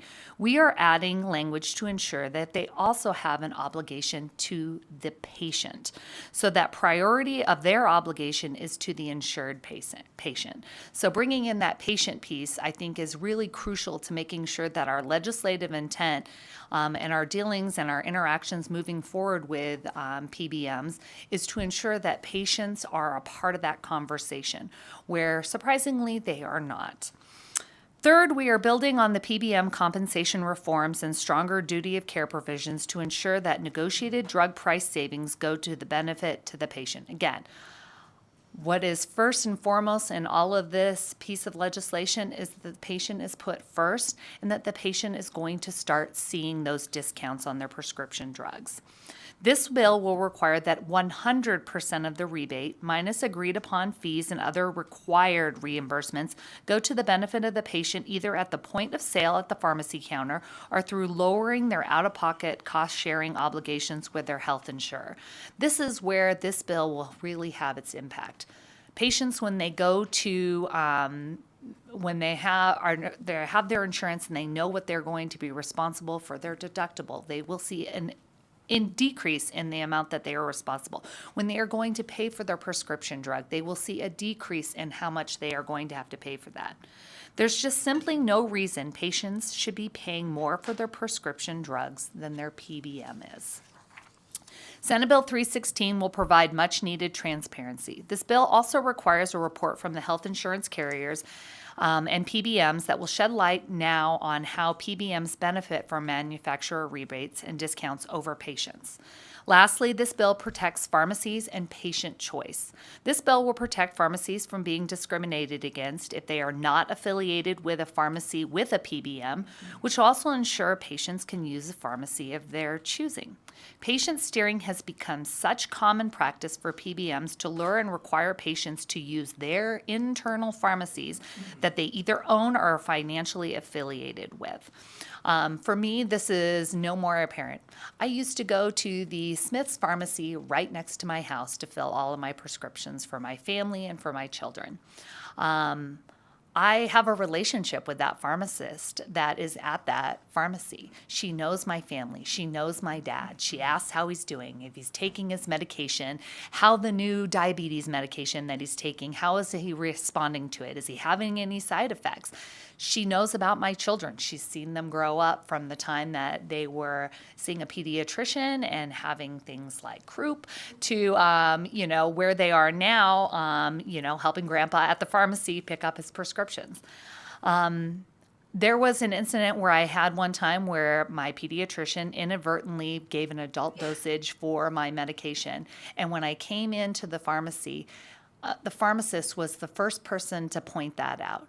She said, "Hey, I saw this medication for your son, Henry, is at an adult dosage." And at the time, he was 3 years old. And so she immediately was proactive, contacted the pediatrician, and got that cleared up. So I think people in our communities develop relationships with the people that they see that are also a part of this continual basis of healthcare providers and this network that we're always trying to work so hard to collaborate with. And that face-to-face interaction perhaps saved my son's life, and I know that pharmacists around our community have those kind of relationships with their patients and with our constituents. So when I went in and just recently, and I learned that I now had to go to a different prescription. I could no longer receive my prescriptions at that Smith's Pharmacy that I had been going to for the past 14 years. it was very difficult. I didn't realize at the time those relationships and those things. And so putting together this piece of legislation, it really brought it home. And I thought, I know I'm not alone in this kind of experience that people have when they go to their neighborhood pharmacy, when they go to the pharmacist that they've become accustomed to. And usually when people are going to the pharmacy, they're not usually in the best position. They are wanting to take care of their health care. They want to make sure they're nervous, they're scared, and there's some comfort in having that real life person that they've established a relationship oftentimes with their entire family. And so that brings me back to some of these steering provisions that have become common practice for PBMs and why it was so important for me to put this in this piece of legislation. And this is supported by data. In 2022, the FTC found a study that found members of commercial health plans managed by 2 of the 3 big PBMs filled a significantly larger proportion of their specialty prescriptions at PBM-affiliated pharmacies. Often those are online, they're in a warehouse, you're talking to someone over a telephone, and you're not able to have that interaction and that patient choice that is so important. That same report found that commercial health plans paid PBM-affiliated pharmacies roughly 80 to 90% more than unaffiliated pharmacies for specific drugs for prostate cancer in this particular study. This is an example of how patients are paying more so PBMs can make a larger profit. Senate Bill 316 will put a stop to patient steering and pharmacy discrimination. The bill will also prohibit a PBM from, other things, requiring patients to use a specific pharmacy, enforcing restrictions that make it difficult for a patient to use a pharmacy not affiliated with a PBM, discriminating against non-affiliated pharmacy based on non-affiliated status of that pharmacy, or denying a pharmacy the opportunity to participate in a network and receive preferred status with that PBM. Again, I thank you for your time today. I know I talked a lot. I know this is a complicated topic, and even now you're probably like, what is a PBM? I know sometimes after having worked on this for the past couple of years, I still am learning new things. I will say, for full disclosure, I know that there are quite a few people that perhaps are coming up in opposition because this is such a big project, because this is such a big piece that we're looking to regulate, put guardrails on to protect patients. We are still open and we're still having long discussions about what kind of amendments that we need working forward. So I'm committed to keeping those dialogue open, seeing what comes from questions from this committee, because I think that will also help guide some of the decisions that we're making in ultimately what is the final product that comes before this committee and hopefully receives a work session and makes its way to the floor. And at this point, I will just reiterate that again, I want to wrap up by not acknowledging that not all PBMs are bad, and this bill does not get rid of PBMs. They play an important role in the overall delivery of our healthcare system. That's why they are. I think they have just morphed into something that we need to step back in and put those needed guardrails on the industry that has become too big and powerful. I'm going to remind you all again that the 3 largest PBMs control 80% of the entire market. And that's why Senate Bill 316 requires to enact this bill and this piece of legislation, because it keeps the best interests of all Nevadans, our constituents, the state, and our employees. And at this time, I'm going to hand things off to Kaylin to elaborate on the bill and hopefully help me answer any questions you might have. Good morning, Chair Pazina and members of the committee. Kaylin Cardavani, Kaylyn Kardavani, on behalf of New Day, Nevada. Thank you for your time in spending some much-needed discussion on this bill. I'm going to walk you through the bill, and then I will offer a few comments. Section 1 requires health insurers to report on certain aspects of their prescription drug practices, including the aggregate amount of rebates received for some of the highest cost drugs. Sections 3 through 14 are definitional provisions of the bill. Section 15 through 17 provide for what a PBM can and cannot do in the state, ensuring that PBMs cannot discriminate against pharmacies and provide for patient choice with those pharmacies.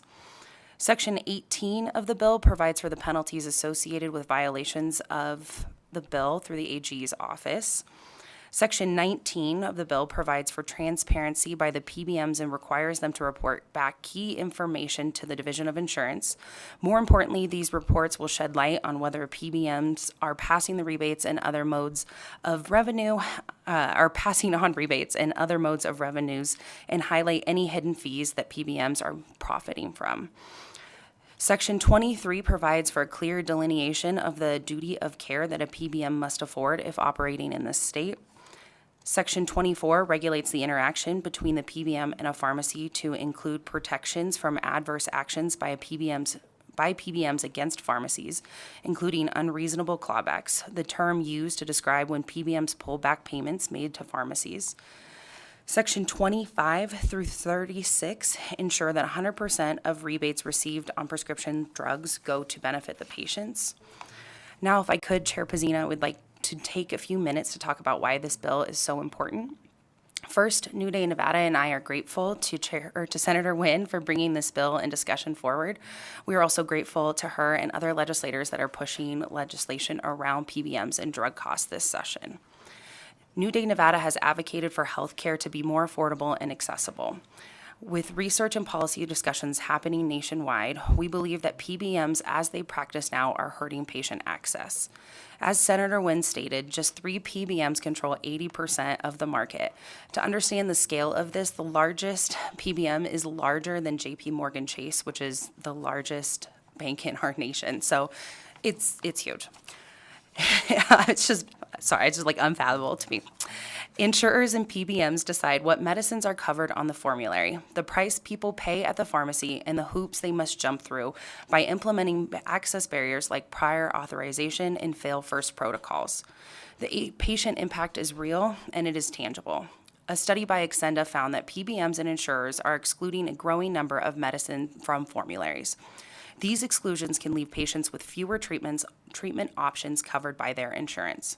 Since 2014, medicine exclusions on PBM-controlled formularies have increased by more than 1,000%. This equates to 1,156 unique medications on the top 3 PBM's exclusion lists. When a patient doesn't have access to the most affordable and appropriate drug for them, they can end up paying hundreds or thousands of dollars out of pocket. PBMs have been known to favor brand name drugs when generic equivalents exist, and biosimilars and drugs in therapeutic classes with multiple alternatives also exist. Reports by government agencies have found medicine exclusions benefited the PBM more than the patient. A recent GAO report found Medicare Part D beneficiaries paid 4 times more than plan sponsors for 79 of the 100 highest rebated drugs. Beneficiaries paid $16 billion more than plan sponsors. In 2023, none of the 3 large PBMs cover lower cost price biosimilar insulin on their formularies. It should no longer be a question as to why Nevadans are still struggling to afford insulin. These companies also own most retail and mail order pharmacies nationwide. The pharmacy business now makes up the largest share of PBM profits. Lastly, I would like to dispel some myths about this bill. You might hear that over 70 PBMs exist and the market is competitive. The truth is, as we've shared, that just 3 PBMs control 80% of all prescriptions filled in the U.S. The rest have very few customers. The largest PBMs now influence every sector of the healthcare market, creating even higher barriers for their competitors to gain market entry. The FTC launched a large-scale inquiry into the anti-competitive practices of PBMs. Next, PBMs might just say they just retain 6% of the prescription drug dollar. This is not the complete picture. A recent 2025 study from the Berkeley Research Group found that the middlemen, like PBMs, are receiving 18 times the amount of the prescription drug dollar today than they were in 2010. And what the 6% figure conveniently leaves out is the billions of dollars that PBMs earn from prescriptions filled at mail and specialty pharmacies they own, which account for more than half of the profits by PBMs. Another argument said is that PBM reform will increase premiums on patients. It does not have to. PBMs always threaten that premiums will rise when asked to do their job. Consumers should benefit from market competition and pay based on the discounted prices for medicines, like they do with hospital and physician services. The last thing I would like to dispel is that the independent pharmacy market is stable. The facts show otherwise. State regulators and community pharmacists argue that PBMs abuse the system to squeeze out local pharmacies. This creates pharmacy deserts across the country. More than 1,000 independent rural pharmacies have closed since 2003, leaving 630 communities with no retail drugstore. These are just a few of the most common arguments, and I am sure you will hear more. On one hand, PBMs claim to be a necessary member of the pharmaceutical chain, the only entity large and powerful enough to drive savings. Yet at the same time, PBMs assert that they are powerless to affect drug prices when arguing that regulation requiring transparency or accountability is unnecessary. You cannot have it both ways. Thank you again for your time and attention. Thank you both so much. Do you have any further presenters? All right. Looks like you're ready for questions. Do we have any questions from the committee? We'll start with Senator Lang. Thank you for that presentation. As a patient that takes a lot of medicine for my kidney disease, I can attest to the high costs, and I can't hardly imagine. I just finished a prescription that cost me, my copay was $350 a week. And so I can't hardly imagine other seniors that are on a limited budget that can't afford their prescriptions. I mean, it's out of control. And so I applaud you, and I just think that this is something that's really important, that we have to get a handle on this. You know, just like your grandpa or your father, I'm sorry, with the diabetes medicines. I mean, we thought we had it under control before, and we're still in the same situation. So what, I guess I'll get to the question. What, for diabetic medicines, what are you looking at as a copay? Do you have an idea? I don't know. I think part of it is, you know, and I can speak from just family experience too, like not every brand name drug of insulin is what you need or what you want, right? And so if you have a health insurance that has one of these big PBMs and they are trying to like negotiate, what we see is like they're trying to negotiate with those brand names first and not those biosimilars or other generics, that's where like that price is rising, right? So we might see it from the pharmaceutical company. They might be selling it at wholesale for $35 a unit, just making up a number there. But while it goes through the process with PBMs, and then like PBMs will then mark that price up, or they will only negotiate on one drug and no alternatives. Then that price gets sold to the pharmacy at even a higher rate because the PBM's trying to make a profit and the pharmacy still has to make a profit. And so it gets passed to the consumer now, just again, making up a number at like 120, right? So that's where that discrepancy is, where PBMs were originally there to negotiate rebates with the big companies, right? The drug manufacturers, so that it would be a lower price because you are buying at a bigger scale. And so it's a lower price for the consumer. So we're trying to go back to that model. So I don't know what it would be because we've seen this overinflation because of PBMs being unregulated and being able to kind of just act as they are right now. Thank you. And are you looking at a list of medications or all medications? So this bill is trying to, Galen Cardavani. It is trying to regulate PBMs and how they act, and then we will also be able to see like they will have to provide like their records and that sort of thing to the DOI. In that they have to also provide the 25, this is where, 25 or 50, depending on it, highest priced drugs and what they're like extra reports on that. So it's not necessarily specific to drugs. It's trying to regulate kind of that middleman in between, and it's not touching the pharmaceutical company or the pharma basically, or specific drugs. Rochelle Wynn for the record. I think you will see this across the board as this is implemented. And I do think that this isn't like a magic bullet or a magic pill that's going to fix our healthcare things. But I think we do need to start looking at some of these big players. And in this case, PBMs, since they have such a disproportionate market share of like our healthcare process. And it's really looking at those processes that have really warped even in the last like 15 years, where you had thousands and thousands of PBMs and now you have 3. I think, and then you see the increased costs. So, you know, my intention bringing this bill is to start with those 25 or 50, depending, and that's another reason working on some of the language. It looks like there's some inconsistencies on how many of the drugs that we're looking at, and to use that as a starting place to further have data-driven results that we can bring back to this legislative body and say, hey, much like these studies that we've seen in Maryland and Texas and with the VA and with the U.S. Postal Service and where they have seen actual data and they have actual numbers to bring back, we will be able to decide whether or not we need to expand those guardrails or if there are other things that we can do to further bring down the costs of prescription drugs for everyday Nevadans. Thank you so much, Vice Chair Daley. Thank you, Madam Chair, and thanks for spending the time to try to learn all of this stuff. I've been working with PBMs for many years, and we just can't figure it out. Our attorneys can't figure it out. There's a lot of smoke and mirrors, I'm just say, to the point where we have a consultant to monitor our PBMs, and I teased them so much until they changed their name because they used to call themselves the virtuous group. And I said, there's nothing virtue about pharmaceuticals. There's no virtuous people in this. But I do have a couple of questions because it is very cloudy. We tell our people that are covered under our health plan, they go to the pharmacy and then they say, hey, this is the price. Then we say, if it's the brand, ask for a generic.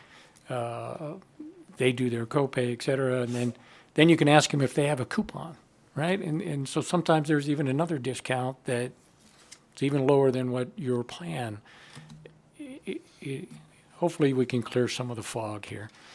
But in section 15, subsection 2, I read that like 10 times. So in English, what are we trying to hit at there? Rochelle Wynn for the record, if you can just bear with me while I pull up that section. Yeah, no worries. And maybe you can answer offline if you haven't got a good answer right now. I'm just...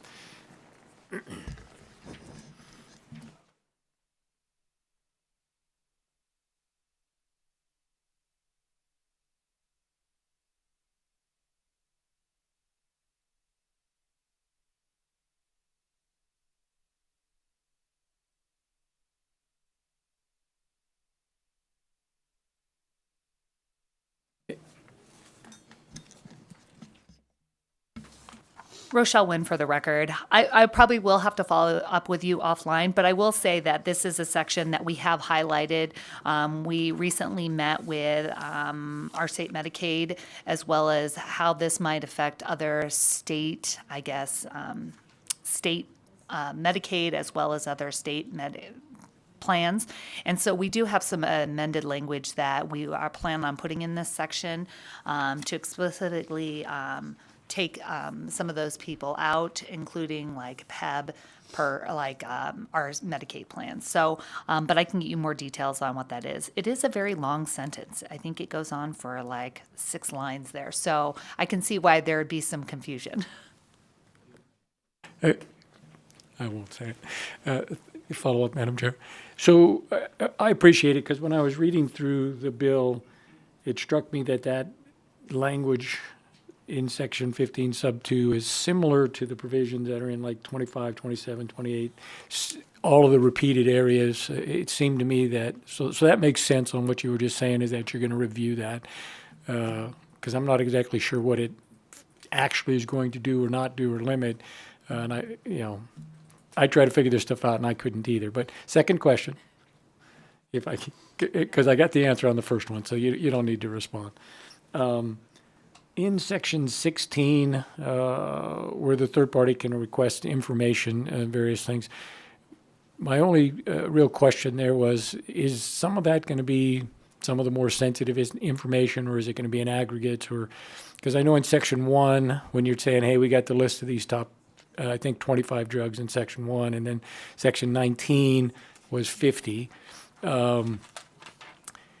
And both of those had a confidentiality element. We're giving it to the insurance commissioner, and he's going to look at and review all this stuff in the aggregate, but it's confidential. It's not public. So some of this other information in 16, if it's anything that should be confidential, I didn't see the confidentiality there. You just might want to think about that as well. Rochelle Wynn, I appreciate your feedback. We'll definitely take that back. I know we have some inconsistencies that came out of drafting that I just wasn't able to catch between the 25 versus 50, some definitional stuff, including in section 25, 24 and 25, I know we're working on as well. Kaylin Cardavani, I do want to say there are some confidentiality amendments that we are looking from other states. So this language or similar language has passed in 8 other states. So we do have some that we are looking to include in there in the amendments going forward. Sorry, those aren't ready right now. Okay, I had a question, and then we'll go to Senator Flores. Sorry about that. I started talking, and then I saw your hand raised. Section 18, number 5. It's establishing procedures essentially for reporting complaints by persons in the state against PBMs, and it mentions a website maintained by the commissioner. So it just says a preponderance of evidence before that complaint is listed. I feel like these days we see someone gets mad at a restaurant for something and then Yelp, there's like 6,000 complaints against them. I was just curious about what the preponderance of evidence was to move forward with that complaint online. I think Rochelle Wynn, for the record, I think there are certain levels of legal standards and review standards that we have. I think people are probably most familiar with like beyond a reasonable doubt, which is like our highest like standard here. It's where what you use, what a jury would use or a court would use to convict someone of a crime and strip them of their constitutional rights and their liberties. So that's the highest standard. We have things like reasonable suspicion, which is like on the very low end that a lot of our law enforcement people use in determining whether or not they can make a stop to do any further investigation. And then there are lots of things in between. Preponderance of an evidence is a pretty common standard that's used in civil practice, and it falls below the reasonable doubt and above reasonable suspicions. So it is like a pretty standard basis, standard of proof or burden of proof that is used in civil. And so we thought that would be appropriate here. It's been used in other jurisdictions in the same context. Thank you. And out of curiosity, and this is just, I genuinely don't know, is the commissioner publishing complaints against anyone else online right now based on a preponderance of evidence? And it's okay if you don't know. I was just curious. Rochelle Wynn, for the record, I do not know, but I believe the commissioner is here, so they might be able to answer some of those questions. Thank you so much. And we will head to Senator Flores.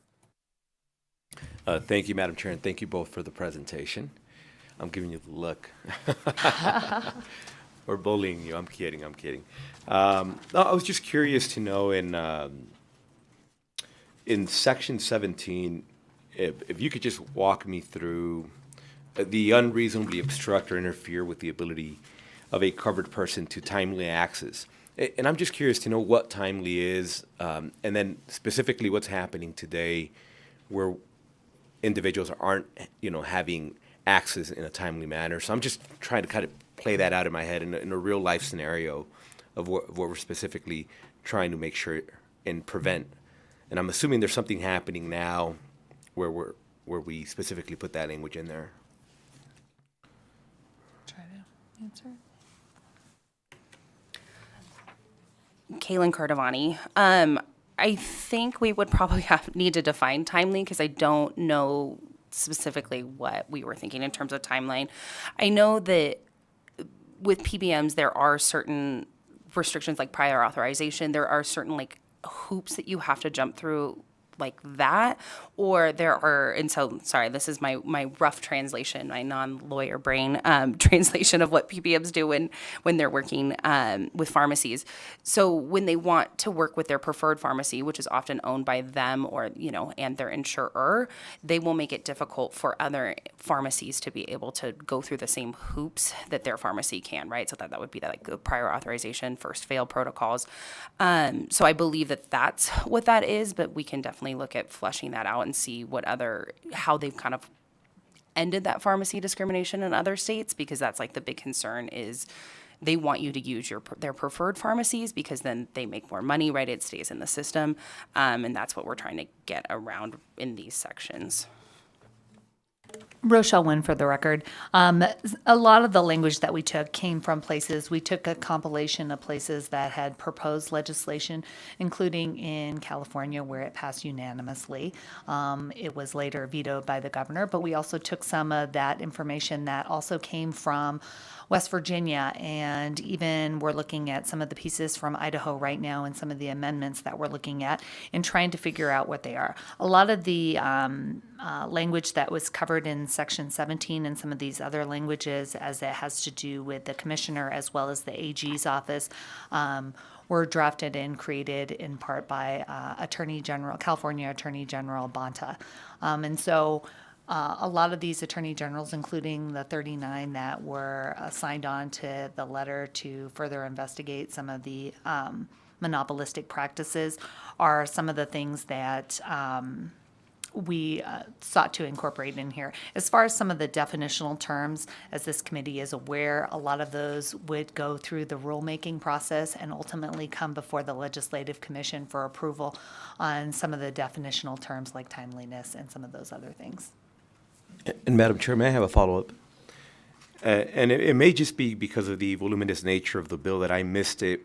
But even in looking at like Section 18, where we're talking about the involvement of the commissioner, the attorney general's office, investigations, et cetera, what I didn't see in the bill, and please point me to it, I feel like there's a huge educational component to the everyday consumer that's required, right? And I don't see a notice requirement for the actual consumer so that I know that I am potentially facing a scenario where I wanted to go to pharmacy A, but they're trying to push me to pharmacy B. I should raise a complaint.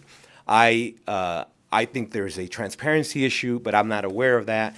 So I'm just trying to see if there was anywhere in the bill where there's a requirement, either notice to be placed in certain locations, so that we allow the consumer to know that something weird is happening in their particular fact pattern, so that they know to go to the AG's office or that they know to raise the issues.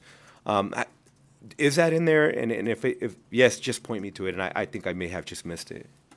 Rochelle Wynn for the record. I don't believe it's actually included in there. I think some of the underlying policy concerns about putting patients first are the basis for the entire bill in its entirety. I'm not opposed to putting in notice requirements where those new, like if this was to pass, would be established so there was more patient input and there was more ability for patients to understand this. I think what Senator Daley said is really what most people's understanding is they're just trying to get the cheapest drug price that they can, and sometimes they go in there and like the pharmacy's like, well, we have a coupon, a store coupon, and sometimes they're like, it might be cheaper to go cash, or you should try Costco, they have a cheaper thing, or maybe you should try here. And so I think an educational piece would be appropriate, and so I would be open to looking at how we can incorporate that into this bill. Thank you, Madam Chair. All right, we have one final question from Senator Lang. Thank you. So when you're on Medicare, you have someone that works with you and they go through your prescriptions and tell you what is the best place to go get your prescriptions at the lowest cost, and it's reviewed on an annual basis. I'm wondering if you couldn't work with the insurance companies to put something on their website that would allow people, patients, to go and put in their prescriptions and find out where the lowest place is to go get those prescriptions. Because I was one of those people that used to go to CVS or used to go to Walgreens all the time and found out that mine were much less expensive, like hundreds of dollars, going to Smith's, right? So I'm just wondering if there isn't something like that that we could do in an educational piece. Rochelle Wynn, for the record, I'm not opposed to that. I think our overall intention with Senate Bill 316 is that instead of coming up with Band-Aid fixes for making patients, when they are sick and ill or they have sick and ill loved ones, having to go around calling around or going onto a website or trying to figure out where the cheapest place they can get their medications is that prescription medications would just be cheaper. You wouldn't have to go on a hunt for the cheapest medication because we would have created a system with enough guardrails and protections and transparency that you wouldn't have to go hunting around for prescription drugs at a cheaper price. But I'm not opposed to any of those things, and I think some of these insurance companies may already have like these internally. But I think my desire, and I think it should be the desire of everyone, is that we don't have a situation where you have to have someone who helps you through navigating a system for where you can get your cheapest medication. I can't tell you how much of my time is spent calling around finding what the cheapest medication is. I'm sure, Senator Lang, you've had to go through this, but you shouldn't have to have someone that helps you, a consultant that helps you manage your PBM, or you shouldn't have to have someone to help you read through your insurance plan to get you the cheapest medication. And the intentions of Senate Bill 316 are to do just that, to bring down costs, to make it more transparent. And I think enacting these provisions will just bring down the costs because you will actually see those rebates actually make their way to the patient at the pharmacy that they choose to go to. All right, thank you so much. Seeing no further questions, we very much appreciate the presentation this morning and trying to shed some light on the often asked question, what is a PBM? We'll have you step back from the table and we will take testimony in support of Senate Bill 316. Join us in our physical locations and then we'll move to the phones.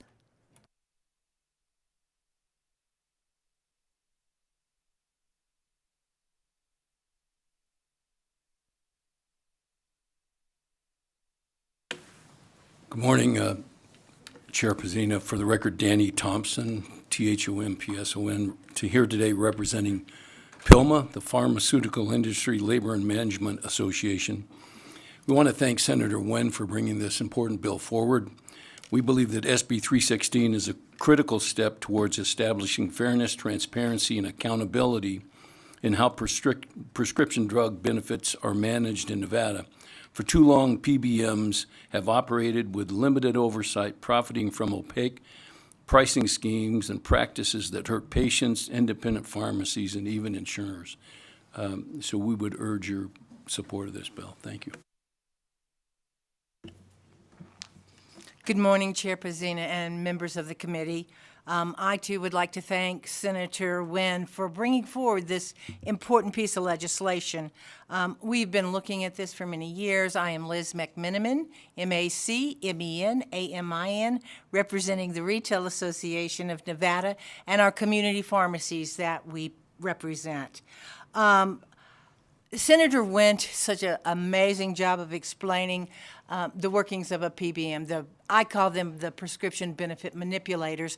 Managers were what they were intended to be, but now they manipulate the market and take advantage of their ability to rake in high profits under their parent companies, the big three insurance companies. Much of PBM's power comes from the fact that they decide what drugs are covered by the insurance company, their parent company. And while PBMs could use their power to negotiate lower drug prices, they instead use it to line their own pockets. They are richer than the pharmaceutical, and listen to this, they are richer than the drug manufacturers, the pharmaceutical companies, that they often try to blame for the rising drug prices. They offer nothing to the consumer and have more control of your health care than your doctor. They get to dictate what medications you receive and can actually veto your doctor's prescriptions for your health care needs. Like any business, pharmacies purchase their products, in this case medication, from wholesalers. But unlike other businesses, pharmacies don't recover their out-of-pocket cost when the customer buys the product. When a patient picks up their prescription, the patient pays just a fraction of the cost at the front end, and the rest comes later from the insurance companies and their PBMs. The insurance companies pay pharmacies indirectly. Their money passes through this middleman, the PBMs, which take huge cuts for themselves that prevents pharmacies from breaking even, oftentimes.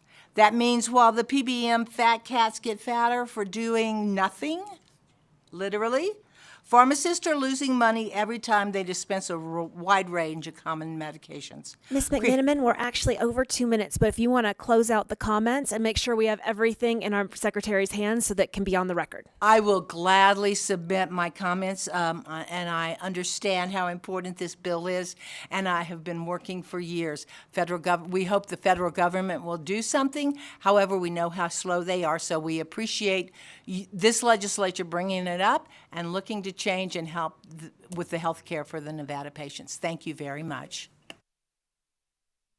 Thank you, Madam Chair and members of the committee. For the record, my name is Paige Barnes with the Ferrado Company, here today on behalf of the Nevada Society for Dermatology and Dermatologic Surgery. We are here in support of SB 316. This bill protects patient access as well as focusing the medical decision-making between the provider and the patient. We urge your support. Thank you for your time. Thank you so much. And with that, we are going to move to Las Vegas for testimony in support of Senate Bill 316. Good morning, Chair Pazina, Vice Chair Daley, and members of the Senate Commerce and Labor Committee. My name is Jacqueline Nguyen, Nguyen, and I represent the Nevada State Medical Association, the oldest and largest organization representing physicians in our state. We want to express our gratitude to Senator Nguyen and all the sponsors and co-sponsors for bringing forward this crucial legislation. We'll be submitting written comments to the committee as well, but we appreciate the opportunity to speak today alongside our patient protection peers and healthcare co-workers and colleagues in support of SB 316. PBM reform is a top legislative priority for NSMA. Our physicians advocate for their patients every single day, and we see PBM reform as essential to improving patient access to care, reducing unnecessary costs, and ensuring decisions are made with the best interest of the patients in mind. PBMs and insurers often limit patient access to medications through restrictive formularies, step therapy requirements, and prior authorization abuse. These practices hinder timely access to the right treatments, causing delays and harm to patients.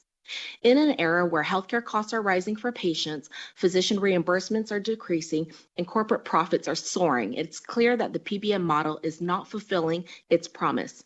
PBMs were initially created with the intent to manage prescription costs and lower out-of-pocket expenses for patients. However, the reality is that a complex system of drug rebates and incentives has shifted savings away from patients and instead lined pockets of middlemen who contribute nothing to patient care.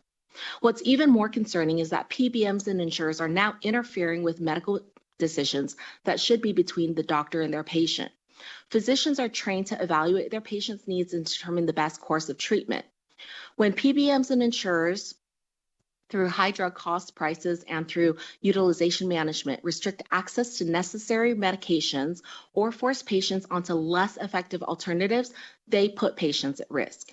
We urge your support for SB 316 to restore the power of medical decisions to physicians and patients and to ensure that savings from drug pricing rebates directly benefit the patients. We ask that you protect patients' access to right medications at fair prices without unnecessary administrative burdens or interferences in medical decisions. In closing, all of the physicians of NSMA ask for your help in reducing healthcare costs, improving prescription drug transparency, and putting patients over drug pricing profits. And that Thank seems you like so much. Thank you so much. All right. Do we have anyone else in person in support of Senate Bill 316? We thank you so much for those in Carson City and for those in Las Vegas, and broadcast will move to you on the phones for anyone in support of Senate Bill 316. If you would like to testify in support of SB 316, please press star 9 now to take your place in the queue.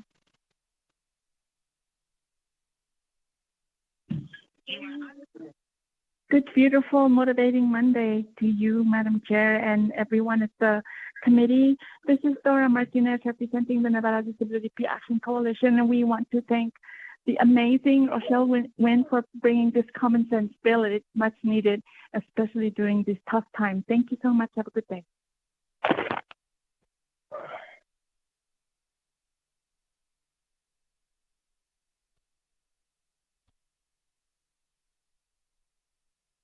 Good morning, Chair and committee members. For the record, my name is Adam Porath, A-D-A-M-P-O-R-A-T-H, and I represent the Nevada Society of Health System Pharmacists. Our organization advocates for the pharmacists and pharmacy technicians that work in the hospitals and health systems in our state. All of the hospital-associated outpatient pharmacies in our state that I'm aware of are non-affiliated pharmacies with PBMs and experiencing exclusion and steerage of our patients on a routine basis.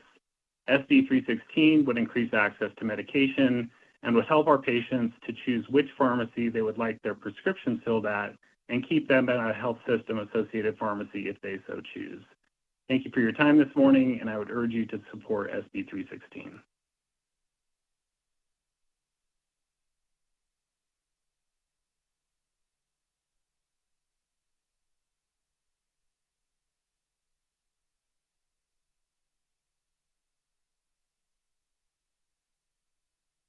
Caller 183, you are unmuted. Please continue.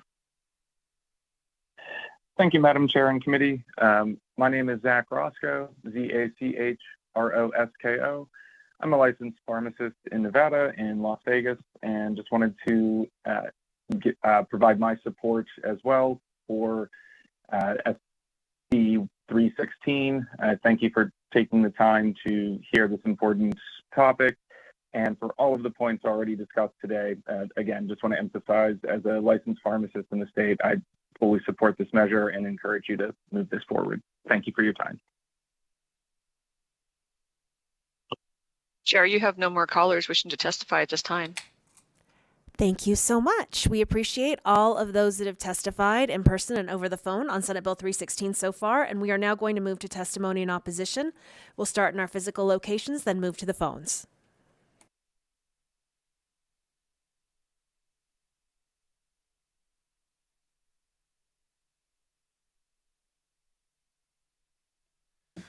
Chair Bazina, members of the committee, excuse me, my name is Bill Head, H-E-A-D is the last name. I represent PCMA, the PBM Trade Association, here respectfully in opposition to SB 316. I want to begin by thanking Senator Wynn for having a very open door, listening to our concerns and issues with the bill and her willingness to consider some of our language changes. It's important to note that pharmaceutical manufacturers alone determine what the price of a drug is, not PBMs. According to the FDA, the average price of a new drug coming to market is $300,000. PBMs are the only entity in the entire drug supply chain that exert any downward pressure on what payers and patients pay for a drug. I think the best evidence of that is the fact that every single state employee program, including PEB, hires a PBM. Virtually every state Medicaid program, including Nevada Checkup, hires a PBM. What we're doing works. Our issues with the bill are primarily over some of the language around transparency. We're not opposed to transparency, as was stated. We're opposed to being the only entity in the supply chain that is transparent. There are manufacturers, wholesalers, pharmacies, health plans, and PBMs. Governor Newsom's veto of the bill in California, in large measure, was because only PBMs were required to be transparent. We're willing to be transparent, but everybody needs to be transparent. And public policy should be based on analysis of all that transparency, not just one. I would also, in closing, just note that not a single PBM bill passed in a single state has lowered costs for patients or expanded access. Thank you. And if you can sit tight, I believe Senator Scheibel had a question for you. Thank you. I was just wondering if you had submitted language to the sponsor that would address your concerns and include all of the entities you think should be included in the transparency requirements. For the record, Bill Head, yes, Senator, we're working with her on those language changes. Okay, thank you so much. Good morning, Ryan Beeman, representing the professional firefighters in Nevada. Also, we run our own self-funded insurance trust, nonprofits. Have to get up in opposition, even though we do a majority of everything that's in this bill with our plans already. But there's a couple things that we're just trying to get clarification, and I appreciate the senator's open door policy and trying to address those. Like to answer Senator Lang's question, we actually, by the Consolidation Appropriations Act, June 1st, we have to actually file reports that will have a transparency pricing tool to look up, where you can look up your drug and find the average cost of that drug. And that's a requirement that we have to do from our plan and submit that report by June 1st. So I appreciate the senator, and we'll continue to work with her just on the few questions that we have, but we already do a majority of this already. Good morning. My name is John Abel, John-Abel. For the record, I represent LVPPA and the Health Trust of LVMPD, and short and simple, and ditto everything that Ryan Beeman said. Thank you. Good morning, Chair, members of the committee. For the record, David Cherry with the City of Henderson Government Affairs Manager. The City of Henderson is a self-insurer that provides health care coverage options to our highly valued workforce. We seek to ensure that we are providing our employees and their families with high-quality coverage while also working to manage costs in a responsible manner. We appreciate the bill sponsor taking time to meet with us in advance of today's bill hearing so that we could discuss how the bill may affect the city. Our concern is that SB 316 would negatively impact the city's cost containment when it comes to prescription drugs and other pharmacy services. The elimination of rebates to the city's self-insured plan will have a negative financial impact, and therefore the city has filed a fiscal note on SB 316. With that said, we are hopeful that the potential revisions to the legislation before you today may allow the city to get to neutral, and we share the sponsor's desire to strike the right balance in this bill. Thank you. Good morning, Chair Pazina and Committee. Shelley Capro, representing the Nevada Association of Health Plans. As currently written, we oppose SB 316. Payers such as insurers and employers contract with PBMs to administer and manage prescription drug benefits, which is a separate and distinct to the management of medical benefits. The Nevada Association of Health Plans is concerned with the unintended consequence of negative cost implications that certain provisions of the bill will have on its consumers and members, even if the intent is focused on the PBM. For example, if the bill focuses heavily on pharmacy services and mandates that PBMs carry out certain requirements with respect to those pharmacy services. However, pharmacy services as defined and described in the bill fall under the scope of medical benefit management and not prescription benefit management. This could cause issues to our members. The Nevada Association of Health Plans looks forward to collaborating with the sponsor in the bill to ensure that payers retain the flexibility and ability to offer employers and members options in managing their medical benefit plans. Thank you. Thank you so much. All right, seeing no one else in our physical locations in opposition of Senate Bill 316, we are going to move to the phone lines.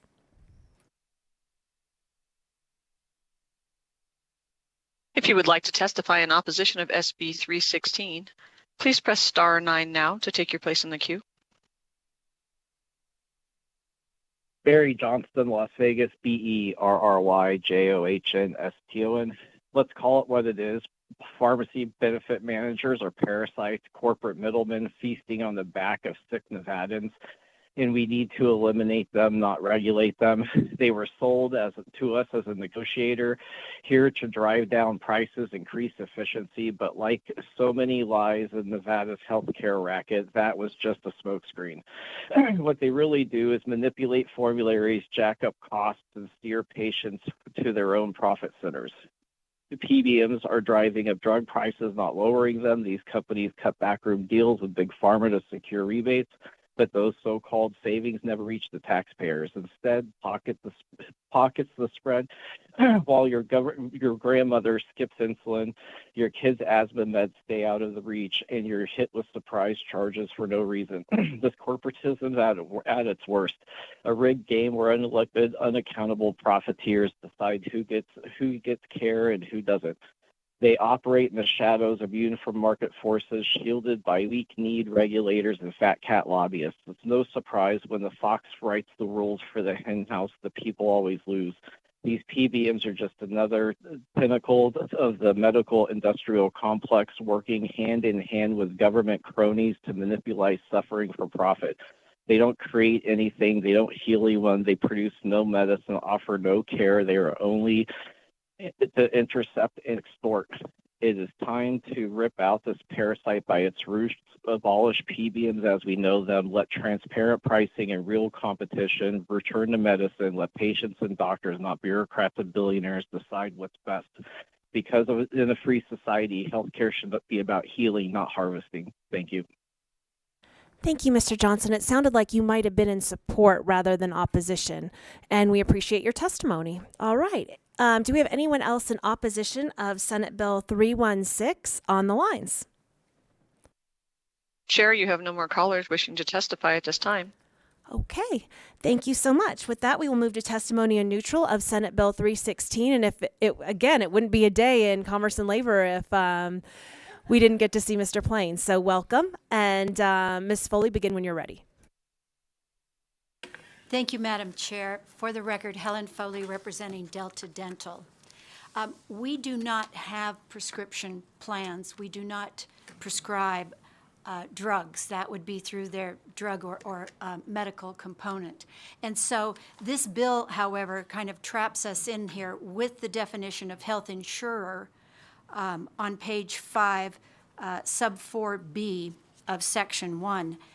It includes a plan for dental care. So we would have to be filling out all of these reports and completing them and giving them to the Commissioner of Insurance every year. And I think it might just be easier if they excluded us from the bill.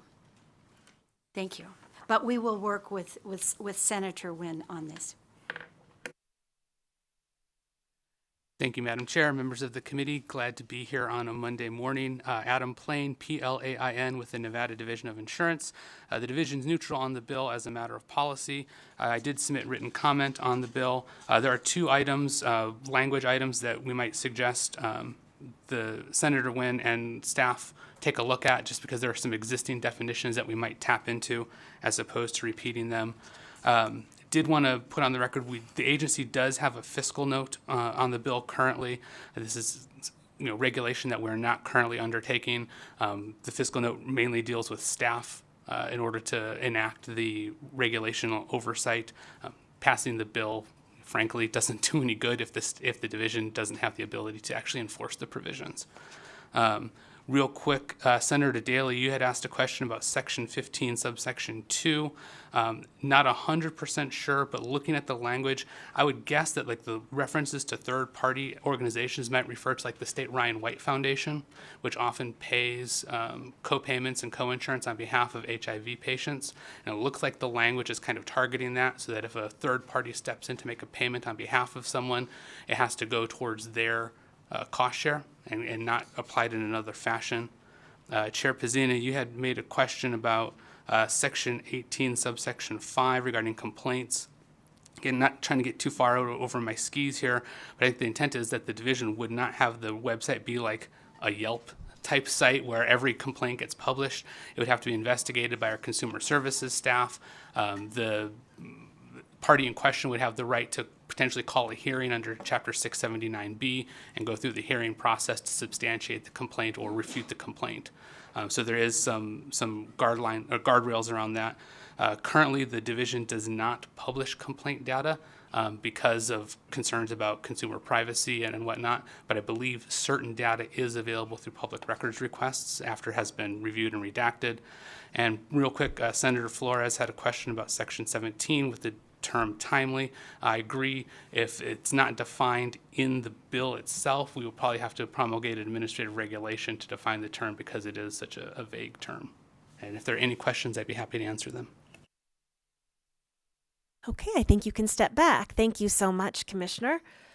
And I'm promoting you apparently, Mr. Plain. Let's see. I don't see anyone else in Las Vegas in neutral or here in Carson City. So let's move to the phones. Broadcast, is there anyone on the phones in neutral of SB 316? If you would like to testify neutral on SB 316, please press star 9 now to take your place in the queue.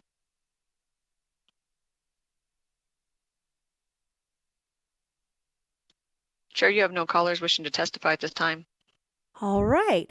Would the bill sponsor like to come up and make any closing statements? I'd just like to thank you and this committee for your thoughtful questions. I think there's a lot of things that we realize that we still need to answer, and I just want the committee to know that I have been working with the firefighters as well as the police to make sure that we are taking out things that they already do, making dates consistent with reporting that they are already conducting, and working with our other state agencies to make sure that this is as seamless of a transition as possible. I'll just remind everyone that this is, a lot of times in this building, we get complaints that bills don't go far enough or they don't include everyone. Like I said at the start of this bill presentation, this isn't a magic pill that's going to solve all of our healthcare problems, but I do think it is a needed step in the right direction. And I look forward to working with all the potential stakeholders that were aware of this bill and have been working with me since it was introduced, as well as any of the new people that have been listening that realize that there are some changes and definitional things that need to take place. So thank you, and I urge your support of Senate Bill 316. Thank you so much, Senator, and thank you for working with stakeholders as well. And with that, we will close the hearing on Senate Bill 316 and move to our last order of business for the day, which is public comment. Members of the public may provide public comment in person, by phone, or submit public comment in writing to the committee's email. Instructions for providing public comment may be found on the agenda, including the call-in information. We look forward to hearing your comments, and we ask that you keep them brief and please avoid repetition of comments made by previous speakers. Due to time constraints, we may have to move forward to the next person who wants to provide public comment. In such a case, we do ask that you send your public comment in writing to the committee's email address. Finally, clearly state and spell your name for the record. Do we have anyone in our physical locations in Carson City or Las Vegas who'd like to make public comment? Okay, broadcast to the phones. Is there anyone who'd like to make public comment? If you would like to provide public comment, please press star 9 now to take your place in the queue. Barry Johnston, BERRYJOHNSTON. Again, the chair is misrepresenting my position and manipulating the committee. I was for eliminating PBMs completely, which is not mentioned in the bill, so I could not have been in support. And as a taxpayer, I want to be crystal clear about my rights I bring to this room, rights that are not granted by the chair, but by law. The First Amendment of the Constitution guarantees my right to speak, to petition the government, express opposing views, even when you don't like them. Article 1 of the Nevada Constitution reinforces those rights, especially the rights to freely speak, write, and publish on all subjects. Nevada Chapter 241, the Nevada Open Meeting Law, requires public comment to be allowed, not controlled or censored based on content. These aren't suggestions, these are laws. Lately, some of us have been interrupted, cut off, and threatened with misdemeanors just for sharing facts that doesn't fit the chair's woke narrative. That doesn't feel like transparency, it feels like control. Now let's talk about the Legislative Council Bureau attorneys Jeff Colmay and Brian Fernley, who are present in this room. Under Nevada rules of professional conduct adopted by the ABA model rules, government lawyers have a higher duty, not just to their client, but to the public interest. Specifically, NRPC 1.13 requires you to speak up when public officials violate the law. The preamble to the NRPC makes it clear that government lawyers are not there to shield political misconduct, but to uphold the rule of law and defend rights of the people. Let me remind you both respectfully but firmly, LCB attorneys are not hired to defend politicians, activist chairs, or political personalities. You are licensed officers of the court. You are there as public servants. So I ask, why have neither of you stopped the chair when she silences, threatens, and violates the rights of taxpayers who dare to offer opposing views? Your silence is noticed, and if you won't protect the public interest, maybe it's time for the public to file complaints and remind you that your duty lies with us. Thank you. Thank you so much. We appreciate public comment as always. Broadcast, do we have anyone else on the lines? Chair, you have no more callers at this time. Thank you so much, and I would like to thank all of our presenters today. I would love to also thank the staff for the hard work they do every single day, making sure that everything runs smoothly. And with that, we look forward to seeing everyone Wednesday, the 26th at 8 a.m. This meeting is adjourned.